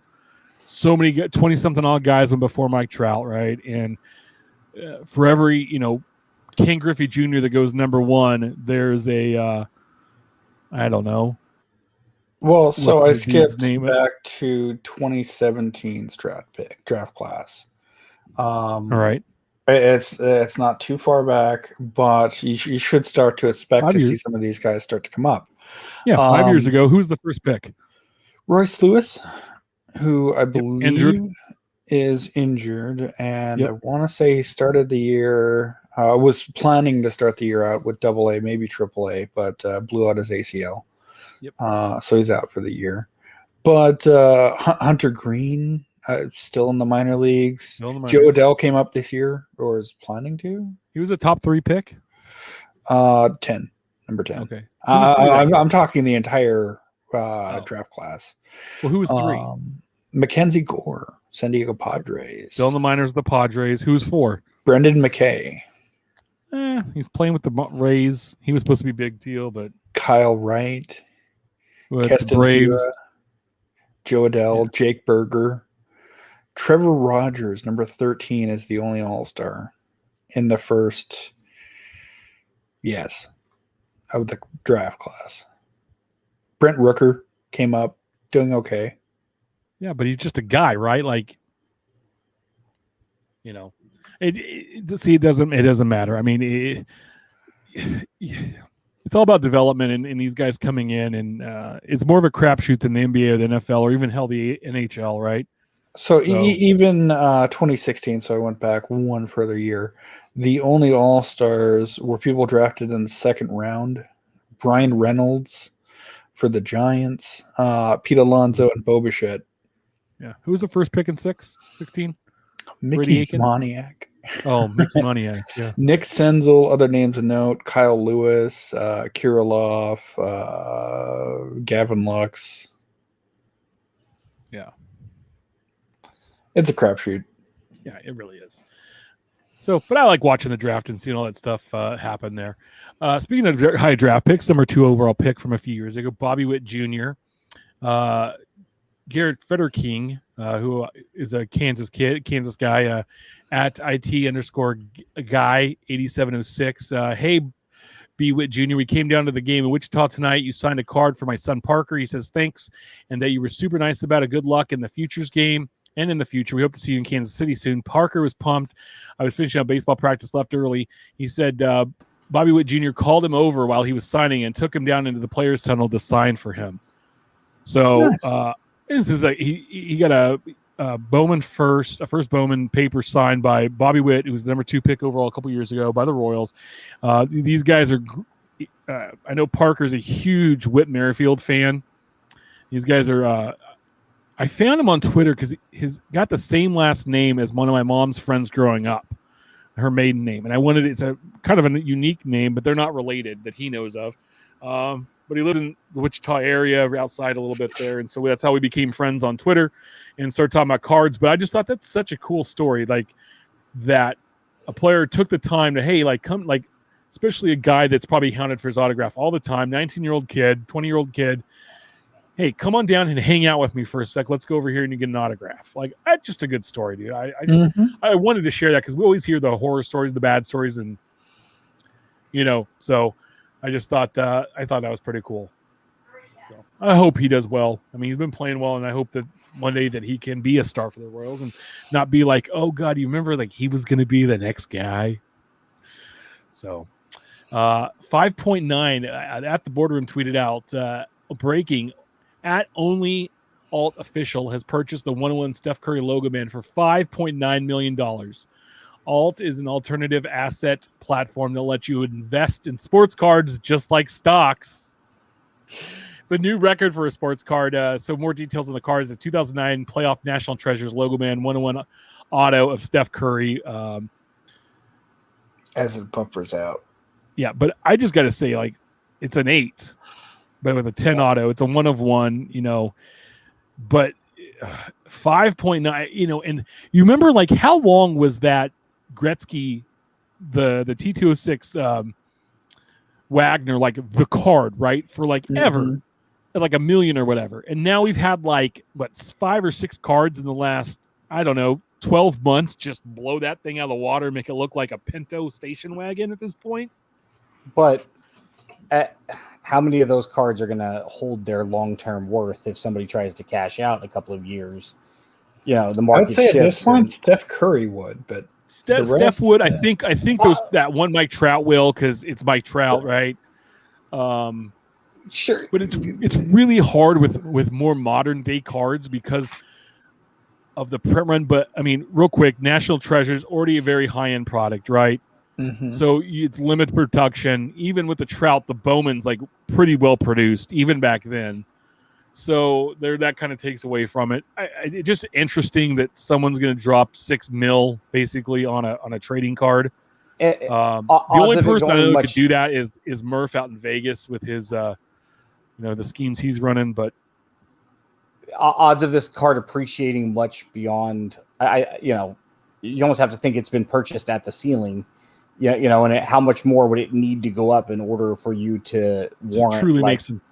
Hey, I mean, if it goes up to 6.4, is $500,000 enough for you to say, okay, cool? I mean, because you could have taken $6 million and put it in a lot of other things that made a shit ton more money. And once you get up to that point, the point I'm saying about these cards not having very much more, are they going to continue to appreciate? Is you're getting more narrow every dollar that adds to it. When you get up to $5.9 million on a card, I don't care what it is, how many people can come in at a higher number than that? The amount of people that theoretically could, is much, much smaller. And then how many of those folks would actually want to put that money into a trading card? That number gets a lot smaller really quick. And this card though did did spurn off a few different interesting conversations. Again, we talked about this before about why you should never grade a 1 of 1. It looks good encased and there's the protection value, sure, but it comes back at an 8. And somebody had made a comment that odds are you were going to get 5.9 out of it anyway. It doesn't do anything to grade a 1 of 1 outside, because you run the risk of, if you're looking to sell this card and now all of a sudden it's an 8, would it have fetched more than 5.9 if it were a 9 or a 10? Or is the money irrelevant at that point? It's a $5.9 million card, period, end of discussion. Just kind of some interesting one-off conversations that spurned, because I know we've talked about that before. I've talked about that on both Facebook and Twitter. Herman has a great question. Yeah, he says that the fractional companies, are they pushing up these prices? I could see that, because if there's, you have people fractionally buying into a card, your buying power becomes a little bit better. But overall, sure, Ben's correct. Then another fractional service would have to buy that card from you, because the amount of people that actually afford to spend that money, are they willing to put that kind of money into that type of a speculative asset, right? And like $6 million is like some real money. You could do quite a bit with $6 million. You could buy a significant portion of a company, an actual company, not a trading card, a company. Yeah, for $6 million. Mm-hmm. Yeah. So people that have that kind of money are a lot more intelligent. Like, I saw a really good video about how poor people spend their money, how rich people how they look at money, and how middle class, the average person looks at money. And it was very interesting. I wish I could think of it off the top of my head, but it was like poor people spend the money when they get money. Middle class, the next class, saves the money and tries to make it work for them, and the rich invest the money and have it make more money for them. So it was just very interesting there was a really interesting conversation in a local Facebook group a long time ago about what you would do. Would you rather have, I think it was $2 million right now, or I forget what it was, $5,000 per month for the rest of your life, I think was the choice. And my first question always in a situation like that is, the $2 million free and clear, or do you have to pay taxes against it? Is it pre or post tax? Because if it's pre-tax, then we're looking at 1.2 million. So it's a whole different conversation. And a lot of people are like, what if you died yesterday or died tomorrow, right? Yeah, I'd rather have the 2 million. And it's like, to have that security of $5,000 per month in perpetuity, if you invested some of that correctly correctly, especially if you continued to work, where all that money could just go right into savings or, different. I mean, even if it just paid your portfolio. house payment, right? Like, Car payment. The problem with $2 million, and you just made this point, Tim, is if you're giving it to somebody that doesn't have money, odds are they're going to spend it frivolously, right? The odds of them having a good portion of that a year from now is highly unlikely. Yeah. And Well, if you're giving it to somebody that's got money that knows how to invest it, then yeah, $2 million, give that to me now because I don't want to sit and wait on 5,000. But again, they don't need the 2 million. Yeah. In that scenario either. So there's no right or wrong answer. yeah, that's like the videos that popped up when all the first stimulus checks hit, and it was like this guy was driving through the parking lot of Walmart and showing all these people like trying to shove 70-inch TVs into like their like two-door like Honda Accord or whatever that like the bumpers were tied on, and it's like like. But not I your get small it. It's- Nissan Versa hatchback. Like it's cool. It's fun to have a nice big TV and stuff. But at the same time, like, how is that? And people spend the money the way they want. I just thought it was funny because it kind of comes true, and you're just like, the funny one was the meme of like the mountain lion on top of the roof, and it said when you have to spend your second stimulus money to get your first stimulus money off the roof. And because you go out there and blow it on something you absolutely don't need. Like, hey, I always wanted a mountain lion for a pet. Yeah. And just remember, hey, while we're on the topic, we'll get serious just for 30 seconds. If you're gonna qualify for the child tax credit payment that's dropping from now until the end of the year, remember you have to pay that back against your taxes next year. This is not a stimulus. It's going against the credit that you would qualify for. It's just coming out in a half cash, half credit. So just be extremely careful, especially if you plan on making more money in 2021 than you did in 2020. Your tax liability could go up. This is not free money. You do have to claim it's a it. slippery slope, right? Automatically going to be claimed on your taxes next year, but now you're going to be accountable for this. That's not free money. You're just basically borrowing against a future credit. So just be careful. And if you need more information, reach out to a tax professional, or if you have an accountant or a CPA, reach out to them and find out, because I even know some people that are going to turn it away. They don't want the money because they know it's going to come back to bite them when they file their 21 taxes. So anyway, we've had the discussion in our house. So. Is this the one that you were talking about, Ben? No, it's actually like a picture of a guy. That's the one right there. You pay that $1,200, and now you're given like $2,000, and it's like, now I'm gonna have to pay somebody to get this off the roof. And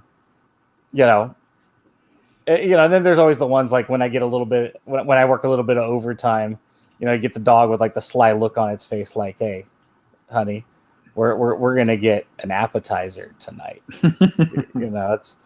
And then it is your money. Pretzels. I still think the funniest one is, and I always wonder what happened to this dude, was a guy in a Facebook group last August, I believe. You make fun of me for hanging out on TikTok, but you're hanging out on Facebook, bro. We get a lot of good content, bro, in Facebook. I've seen the stuff that Tim finds on the Talk of Ticks. I'm kind of leaning towards him. What if I broke in your house? But there was a guy last year that when it was rumored that stimulus was going to hit like in August, which it didn't, he was all over Facebook like, rumor has it I'm getting $1,200 deposited into my account next week.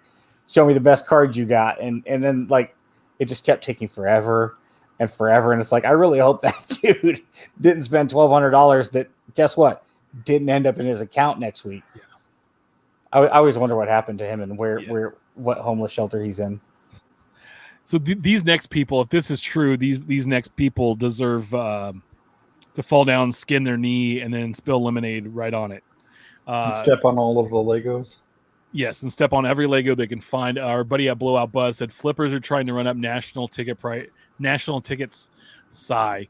The NSCC show tweeted out, "Wow, we are flattered to the response to the NSCC 21 general admission, our only option left. With that in mind, we have heard rumors of unscrupulous people attempting to resell VIP or early entry tickets. We do not condone this act and cannot guarantee that those tickets authenticity." Like the fact that people were like, yeah, I'm gonna flip I've been flipping blasters, now I'm gonna flip some tickets, baby, to a card show. I mean, I You can are- understand this for You like are the urine of the porta potty at the truck stop. you I just- are on the the floor. PWCC booth at the National. Oh yeah, with armed guards. Y'all know what I'm talking about.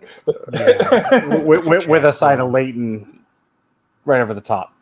But no, I mean, we've obviously heard of this for like San Diego Comic Con or Blizzard Con for the gaming universe. But to see this as the first day, it's kind of a shame to see that we've gotten that far in a hobby that people actually want to flip the tickets.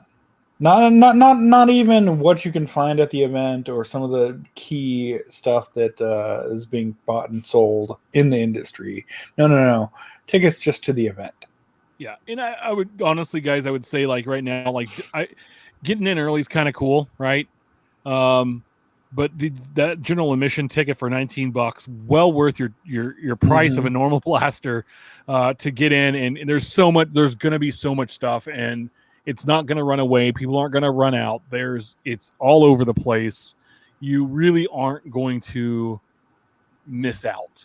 I can tell you that. So And check this out, man. You're a grown ass person, and you're buying a ticket to a card show from a scalper. A card show. Look yourself in the mirror and point at yourself and say, "You are." It's a not grown, like Game 7 of you're the a NBA grown-ass Finals, person.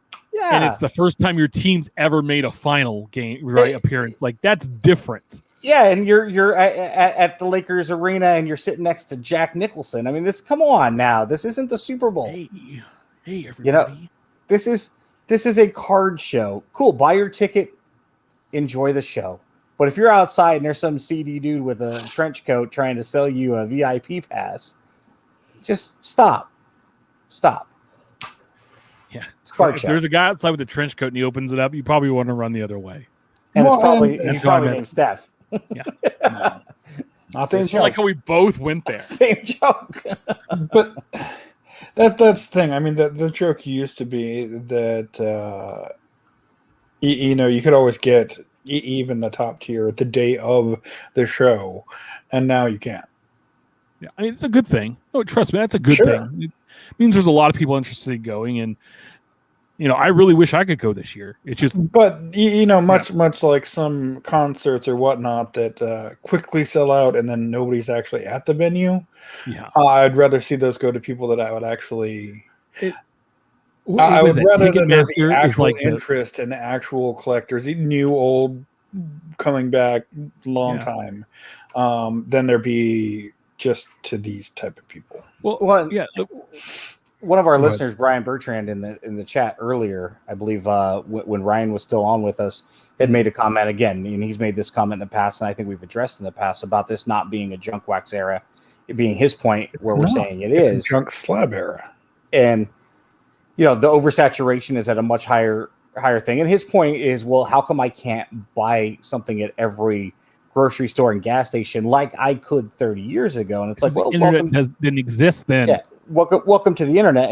And the point being is, he's like, why can't I find the product? You can. It's readily available on every social media website. And of course, eBay and if you want singles and stuff, ComC and Sport Lots, there's plenty of product available for everybody to enjoy. But the caveat is at an elevated premium price versus the expectation and anticipated price. And having said that, he's like, I'm not paying that. Well, and that's fine. But the retail blasters are there. They're just in somebody else's possession, being sold at a considerable markup. And to Steph's point, what we would hate to see with the National is somebody gobbling up all of these tickets, trying to sell them at a premium, and then in turn the doors open, and the amount of people in there is considerably less than there should be. Well, we sold out the tickets. Yeah, you did, but now they're all going unsold on the secondary market. It's a one-off. And that's also too, I kind of wish would happen. They get just stuck. Oh, I'd with love them. nothing more than people, but then it There's- also takes it away from people that might have wanted to enjoy that. That can't. But maybe And it bankrupts those urine soaked shoelace Bozos. ends. yeah, And, and this is only Speaking for of- right now, not forever. speaking of which, somebody tweeted about a bad LCS. Now, I've never been there. Okay. Now, one of us has been there before. And I'm just going to read the tweet. And personally, I'm not going to hold any opinion on this until the one of us that's been there has then brought it up.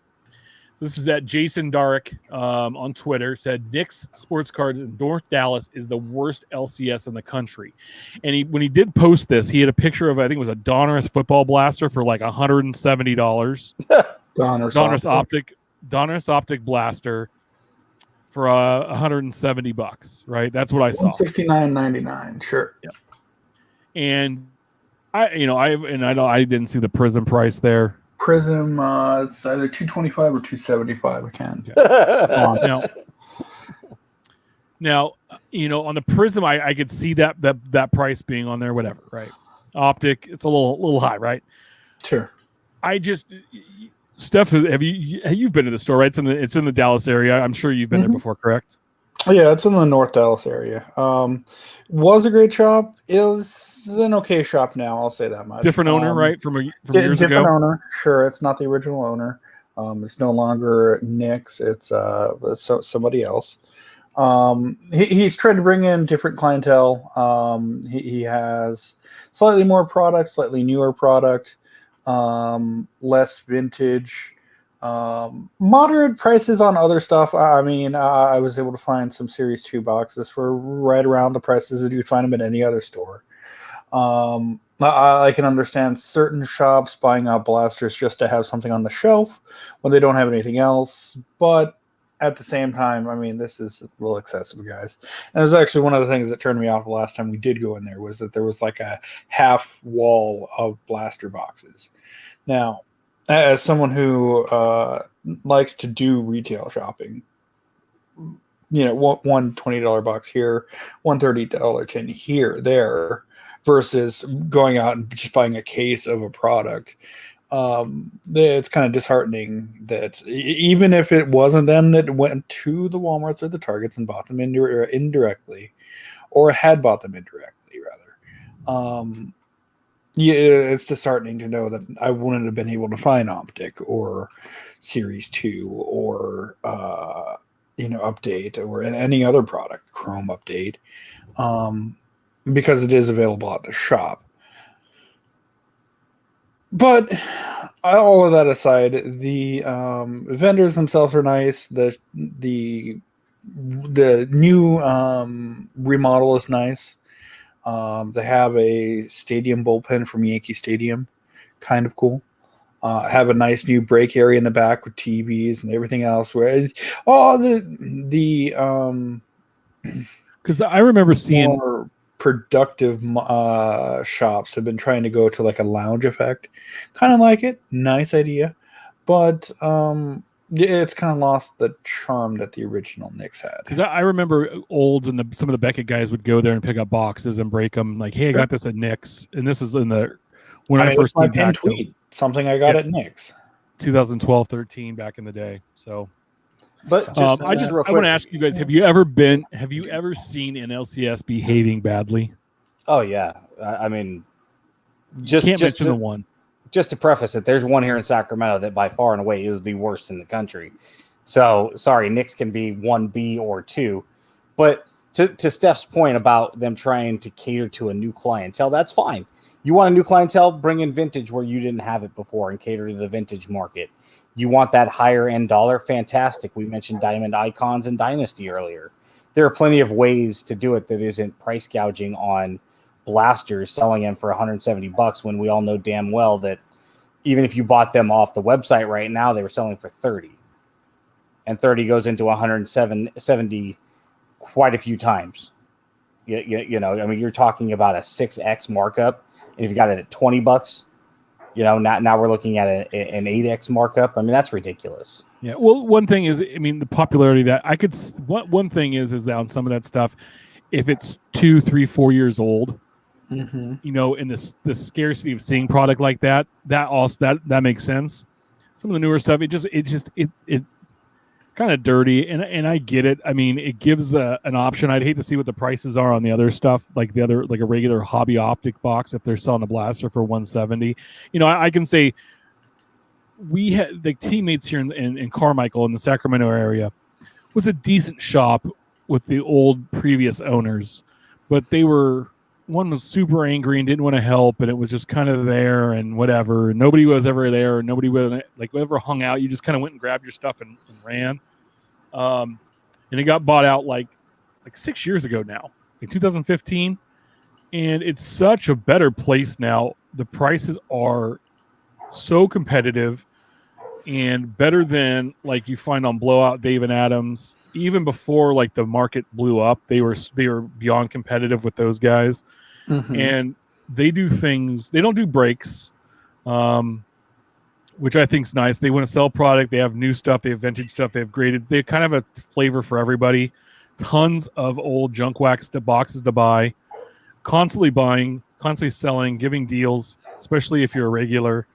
And that's the stuff we need to see. Like, you know, and I understand it's frustrating to go in and be a collector and be like, dude, really a blaster's $170.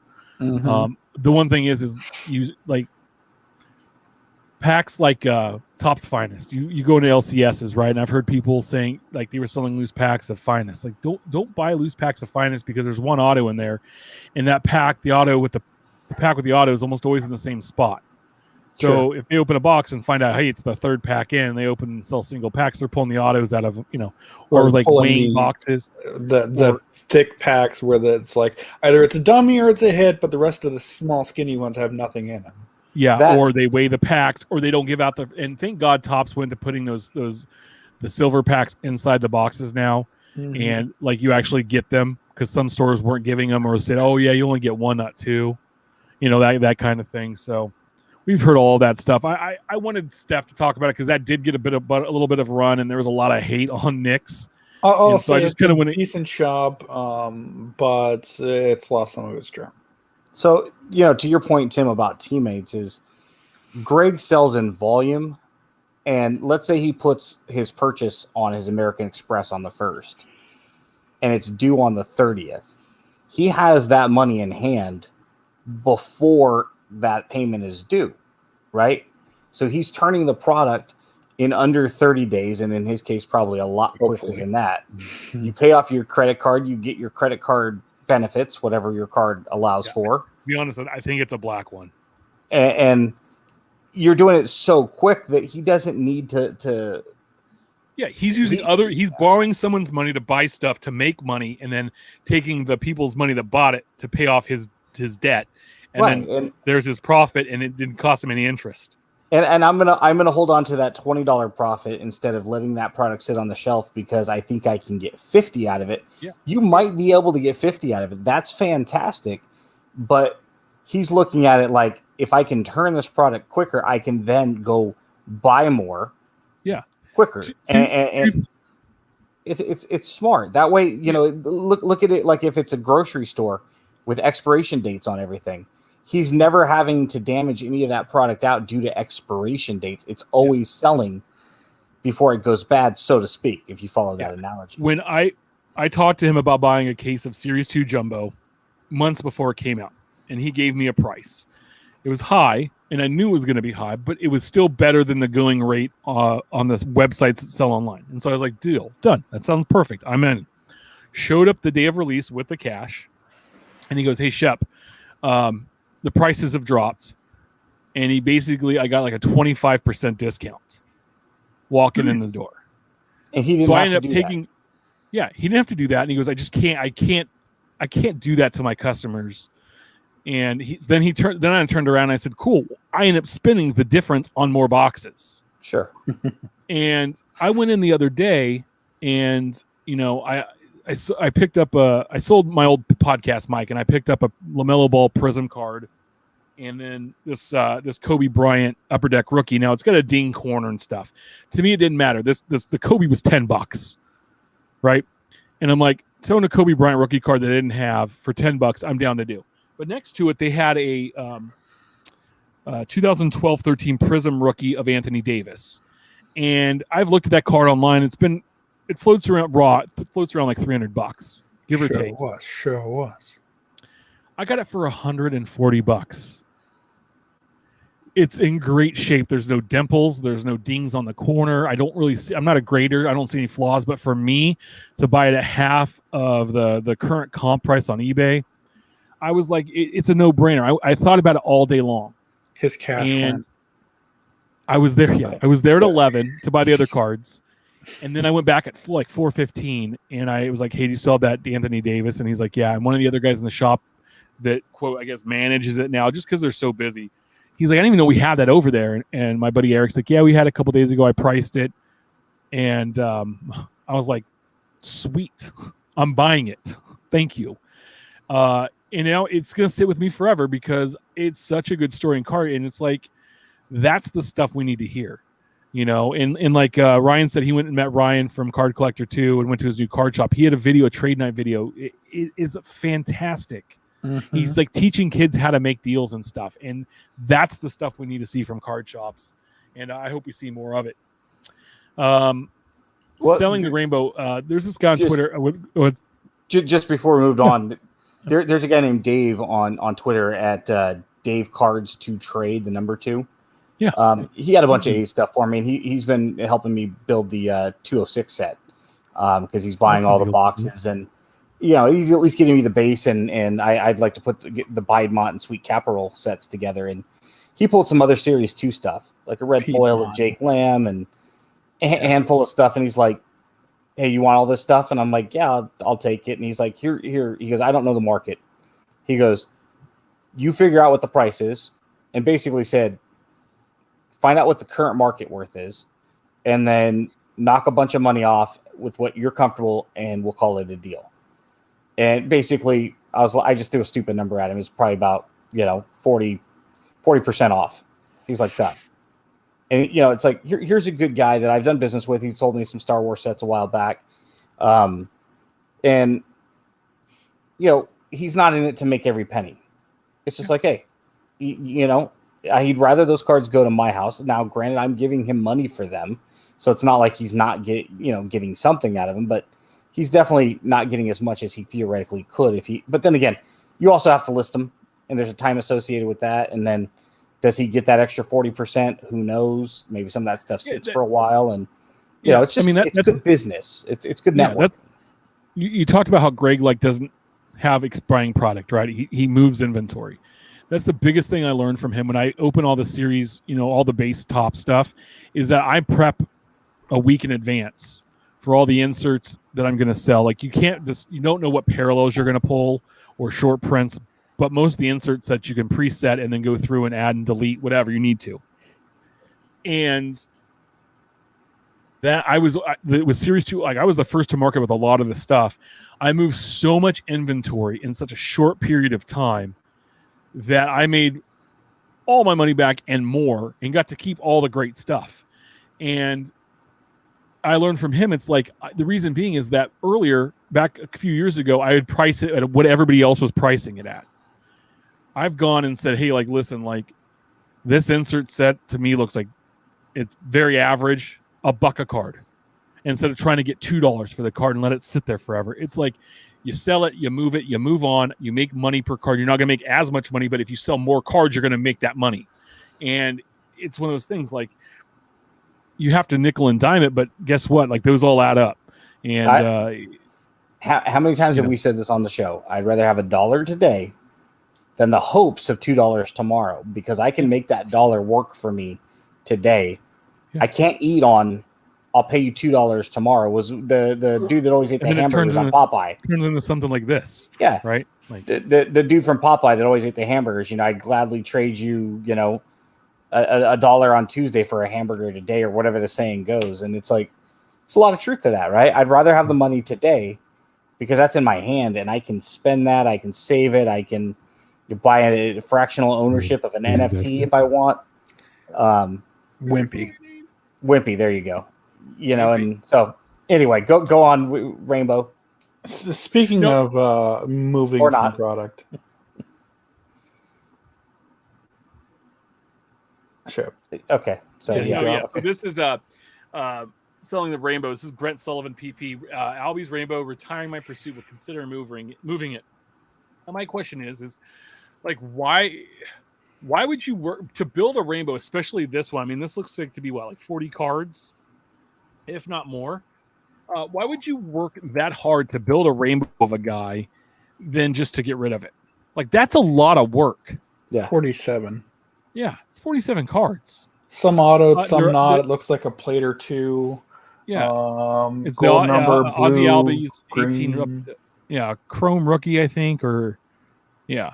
Yeah, it's Chrome. Yeah, Chrome it's- Holiday. I think there's a couple bays. Yeah, it's a lot. That's a lot. Like, it's a lot of work to build especially with printing plates and and a rookie that and autographs included. Like, that's work. That's money. Like, and it just to be like, I'm moving away from it. Like, okay, wow. This reminds me of the guy or girl rebuilds the old car, right? Blood, sweat, and tears. And then they go to sell it and they're like, I want 18 grand. And somebody's like, but it's only worth 11. Yeah, but I have all this time and effort into it. And it's like, I can't pay you Can't for pay you that. for I that. mean, why would you want to sell this anyway? It's absolutely gorgeous. I mean, unless there's a financial hardship that forces you to sell it. Yeah. It was like there was a kid on and I don't know how old he is. So, he appeared to be young and he was putting together, I believe it was a Mookie Betts rainbow, if I'm not mistaken, from Chrome last year or something like that. And he was just like, every day, you got one. And then finally he puts on Facebook like a week later, I just want to sell it all. And it's like, are you kidding me? After all that hard work, but after you were hounding everybody in every Facebook group you're in, day after day after day for the ones you're missing, and all of a sudden you're just, I'm tired, I'm moving on. And no offense to Brett, I'm sure he has his reasons. It just seems This That's a guy. lot. Yeah. Hi, Sean. HGA What you doing next week at 10? HGA you has setting some up a grading date? issues.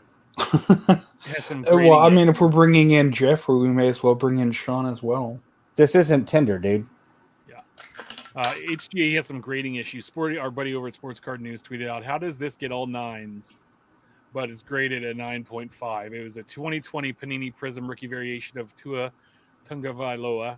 All the subgrades were 9s, but the card overall received a 9.5. Because and somebody got the Alabama math. Florida math? Yeah, out of Florida? Alabama. Alabama math there. Well, no, And not the player. HGA.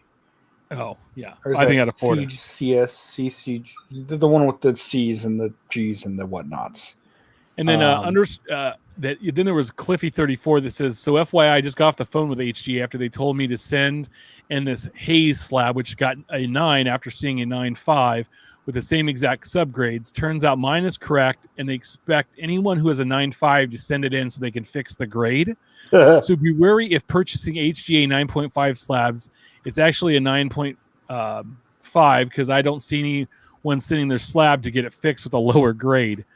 Yeah, definitely not ideal. From what I gather on the phone, the subgrades are not weighed in any way for it to be truly a 9.5. The subgrades have to be 9.26 or better. What's concerning is I've seen a good bit of slabs where that wasn't the case and they were still 9.5s.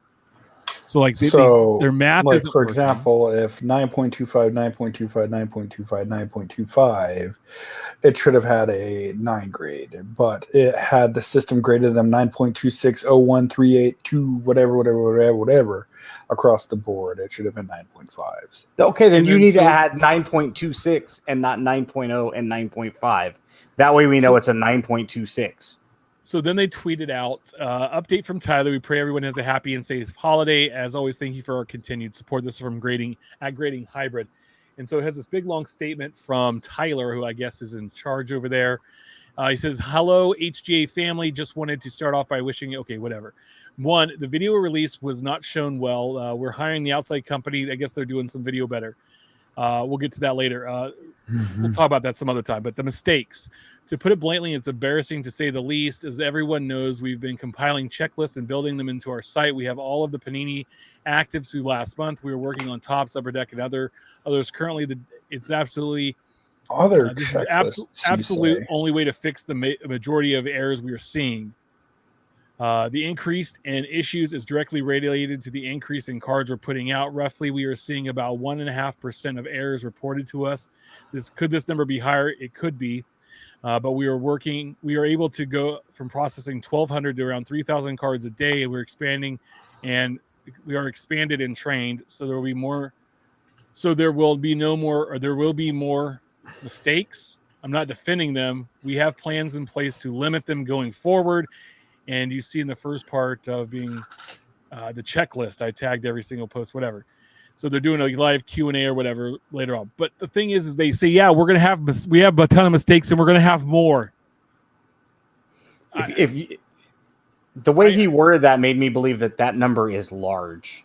Yes. Not like I had an accident, right? Accidents happen. Things happen. Accidents are We're just not good at math. Well, and minimized. maybe if you want to assuage the population, don't say 1.5 errors reported to us, 1.5% error rate. You guys literally were not ready to roll out to market. That's all it comes down to. So remember, I've heard good things. Really quick though, about grading. We all, everybody knows that's listened to the show for any amount of time that we are not fans of grading. Okay, but I have heard good stuff about SCG and their price point and turnaround times. And I think they use like a black slab and stuff, and it looks pretty nice. But I've never used them. I don't think I'm not gonna go out and grade any cards. But we'll have to ask Sean when he comes on the show what he thinks of HGA. He's a huge proponent of theirs. Okay. I'll be outstanding to hear. I have a the 1.5. Does not sound good though. That's my thing. No. What PR guy. 1.5% reported, which means it's probably considerably higher than that.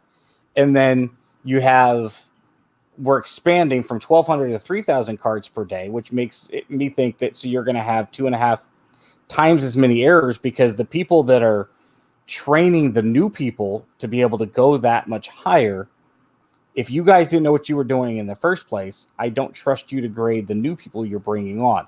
We said this before with PSA having, I think it was PSA or BGS or whatever, having ads on Indeed.com for, hey, we're hiring graders. It's like, that's not the place. Industry experience not required. Yeah, it's like you go out and headhunt people that know what they're doing. It's a very specialized niche within a niche within a niche, right? It's like that bucket of people that would be considered experts gets much, much smaller. You don't just go on to Indeed and say, hey, listen, random person, if you're looking for an 8 to 5 and you're okay sitting there looking at cardboard, and assigning it random arbitrary grades.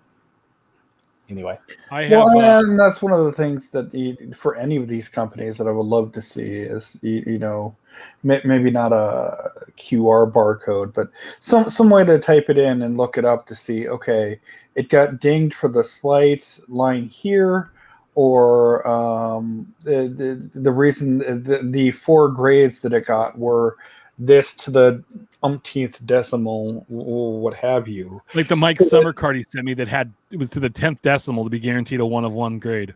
Exactly. I mean, you don't gotta go to 10 decimal points, but 2, 3, 4 points. Joke. Sure. It was an April Fool's joke. Guys, what the question of the week's an easy one, and I know Ben, you're gonna have to go back to like 2012 Ben, so not current Ben. Okay, so get your mind ready for the question. Done. Okay, just remember Chris, and this will help you. When you buy a box at the LCS, do you pick the box or do you let the gal at the shop pick the box for you? See, I'm wise. I let the wife pick. Oh, you let the wife pick. Nice. She has better luck. I used to as well. When I used to buy boxes, I'd let her pick or let Savannah pick. That way, first off, you have somebody to blame if the box sucks. Yes. But yeah, there would be times when if I saw, because I did help out at that card shop for a long time, and I picked up my fair share as a LCS representative to the buyer, because again, it's almost like my luck is bad, or if you've opened up 5 or 6 boxes in a row and they sucked, it's like, I'm not picking that box. Just grab one. And I always felt guilty if they opened it and it sucked super bad. And I actually had that happen one time. I forget which product it was, but it was one of those ones where it was like one pack, $20, and you were guaranteed a hit. It was a basketball one back around 2013. And this couple came in, bought a pack, and being in the Sacramento area, they pulled what was the I'm blanking on the shooting guard's name that was a big his name started with a T.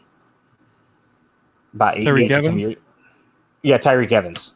And they pulled a Tyreek Evans auto right off the bat, and they were super excited.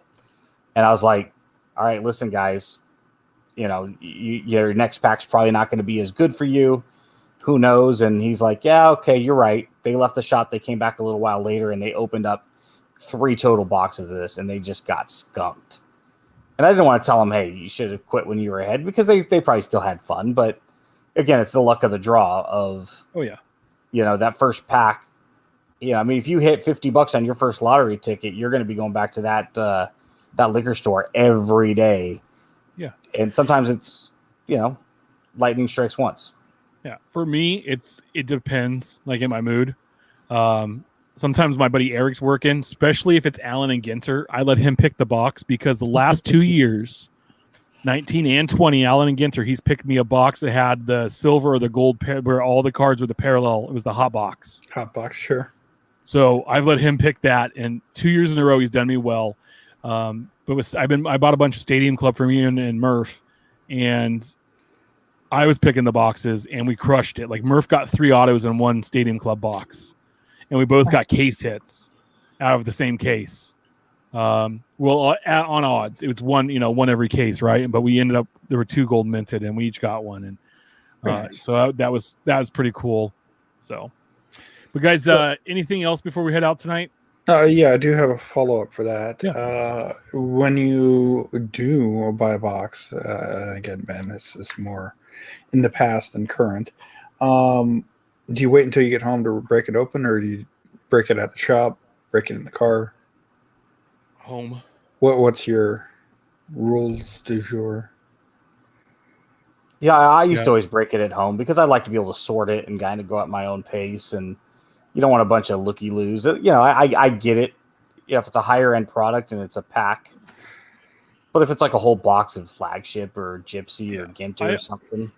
I busted a box, my first box I bought a box of Finest, a 2021 Finest, and I opened in the shop. That was fun. Yeah, a lot of it just depends on, too, how many people are in there. If it's like a trade night type thing, I can see getting caught up in the moment. Well, and that's why I asked, because, we've had some decent pulls in shops, and we've had some decent pulls at the house, but it just seems like, for whatever reason, we've had our best pulls in the car. I mean, the Ruth, Angela's, Ricky Henderson, Booklet, several others. It's just I've had some great single pack hits in store. Like if I buy just a single pack or 2, I'll open them in shop. Sure. One of them I remember is at a Bowman Chrome from 2013 or 14. I pulled a Buster Posey auto like out of 25, which was super cool because I was a PC guy and I pulled the card. And then I hit two Luka rookies out of some value packs out of 1819 Prism and Shop back when those packs were $10, and the Luka was like a $20 rookie card, and I was like, oh man, that's cool. Hey, I'm glad I held on to those. So I have two things real quick. I'll try to keep them quick. I wanted to thank Mike Tuchel. I hope I'm pronouncing that correctly. He sent me a bunch of A's cards, some of which I needed, some parallels. So that was pretty cool. That came out of the blue. Kind of snuck up on our group, our show DM, and wanted to surprise you. So yeah, you got him. Appreciated that. I sent a shout out to him on Twitter. So if you follow me on Twitter, you'll see that with a picture of what all he sent me. So that was cool. And then good show friend Foul 5 Ball Jeremy had sent me a care package. A couple of the highlights was the Talking Baseball McGuire pack sealed. That was pretty neat. A starting lineup sealed McGuire. I hadn't really dug into most of this stuff yet. A bunch of, and this was cool because I used to collect these when I was a kid, but a bunch of old 560 bumper stickers of the A's. And then a bunch of cards too. I haven't had a chance to really dig into them, but this was pretty slick. The way it was encased. You know, I know that we're difficult on screw downs, but this is not going anywhere because that's just very nice. Cool That's thing. awesome. So definitely appreciate Jeremy for that care package. I'll take some pictures of some of the other stuff and tweet it out. But yeah, it's been sitting on I think I got it last Thursday or Friday, and I wanted to save it before I went through it to make sure that gave him a special thanks because that was extremely considerate and unexpected, and he's been a great friend of the show. Definitely. Hey, someone sent me a huge, and I didn't recognize the last name, and my wife tossed the package because the other day I got like, I don't know, a mailbox and a half full of packages on Tuesday because of the holiday. Love she those. Like scattered them out. Yeah, and she was the one to get the mail that day, so that was fun. But it was a huge George Brett package. I mean, I'm talking about there were 3 graded team bags full of George Brett. I mean, it was a stack of Bretts like this. And I didn't recognize the name. So if you did, there wasn't a note or anything. And so if you sent it to me, please let me know because I want to give you a great shout out and a thank you because it was amazing. Made my day. And I was just like, I don't remember buying all these. And I'm like, I didn't buy any Bretts recently. And so I was really excited about that. So, yeah, I love that. I mean, and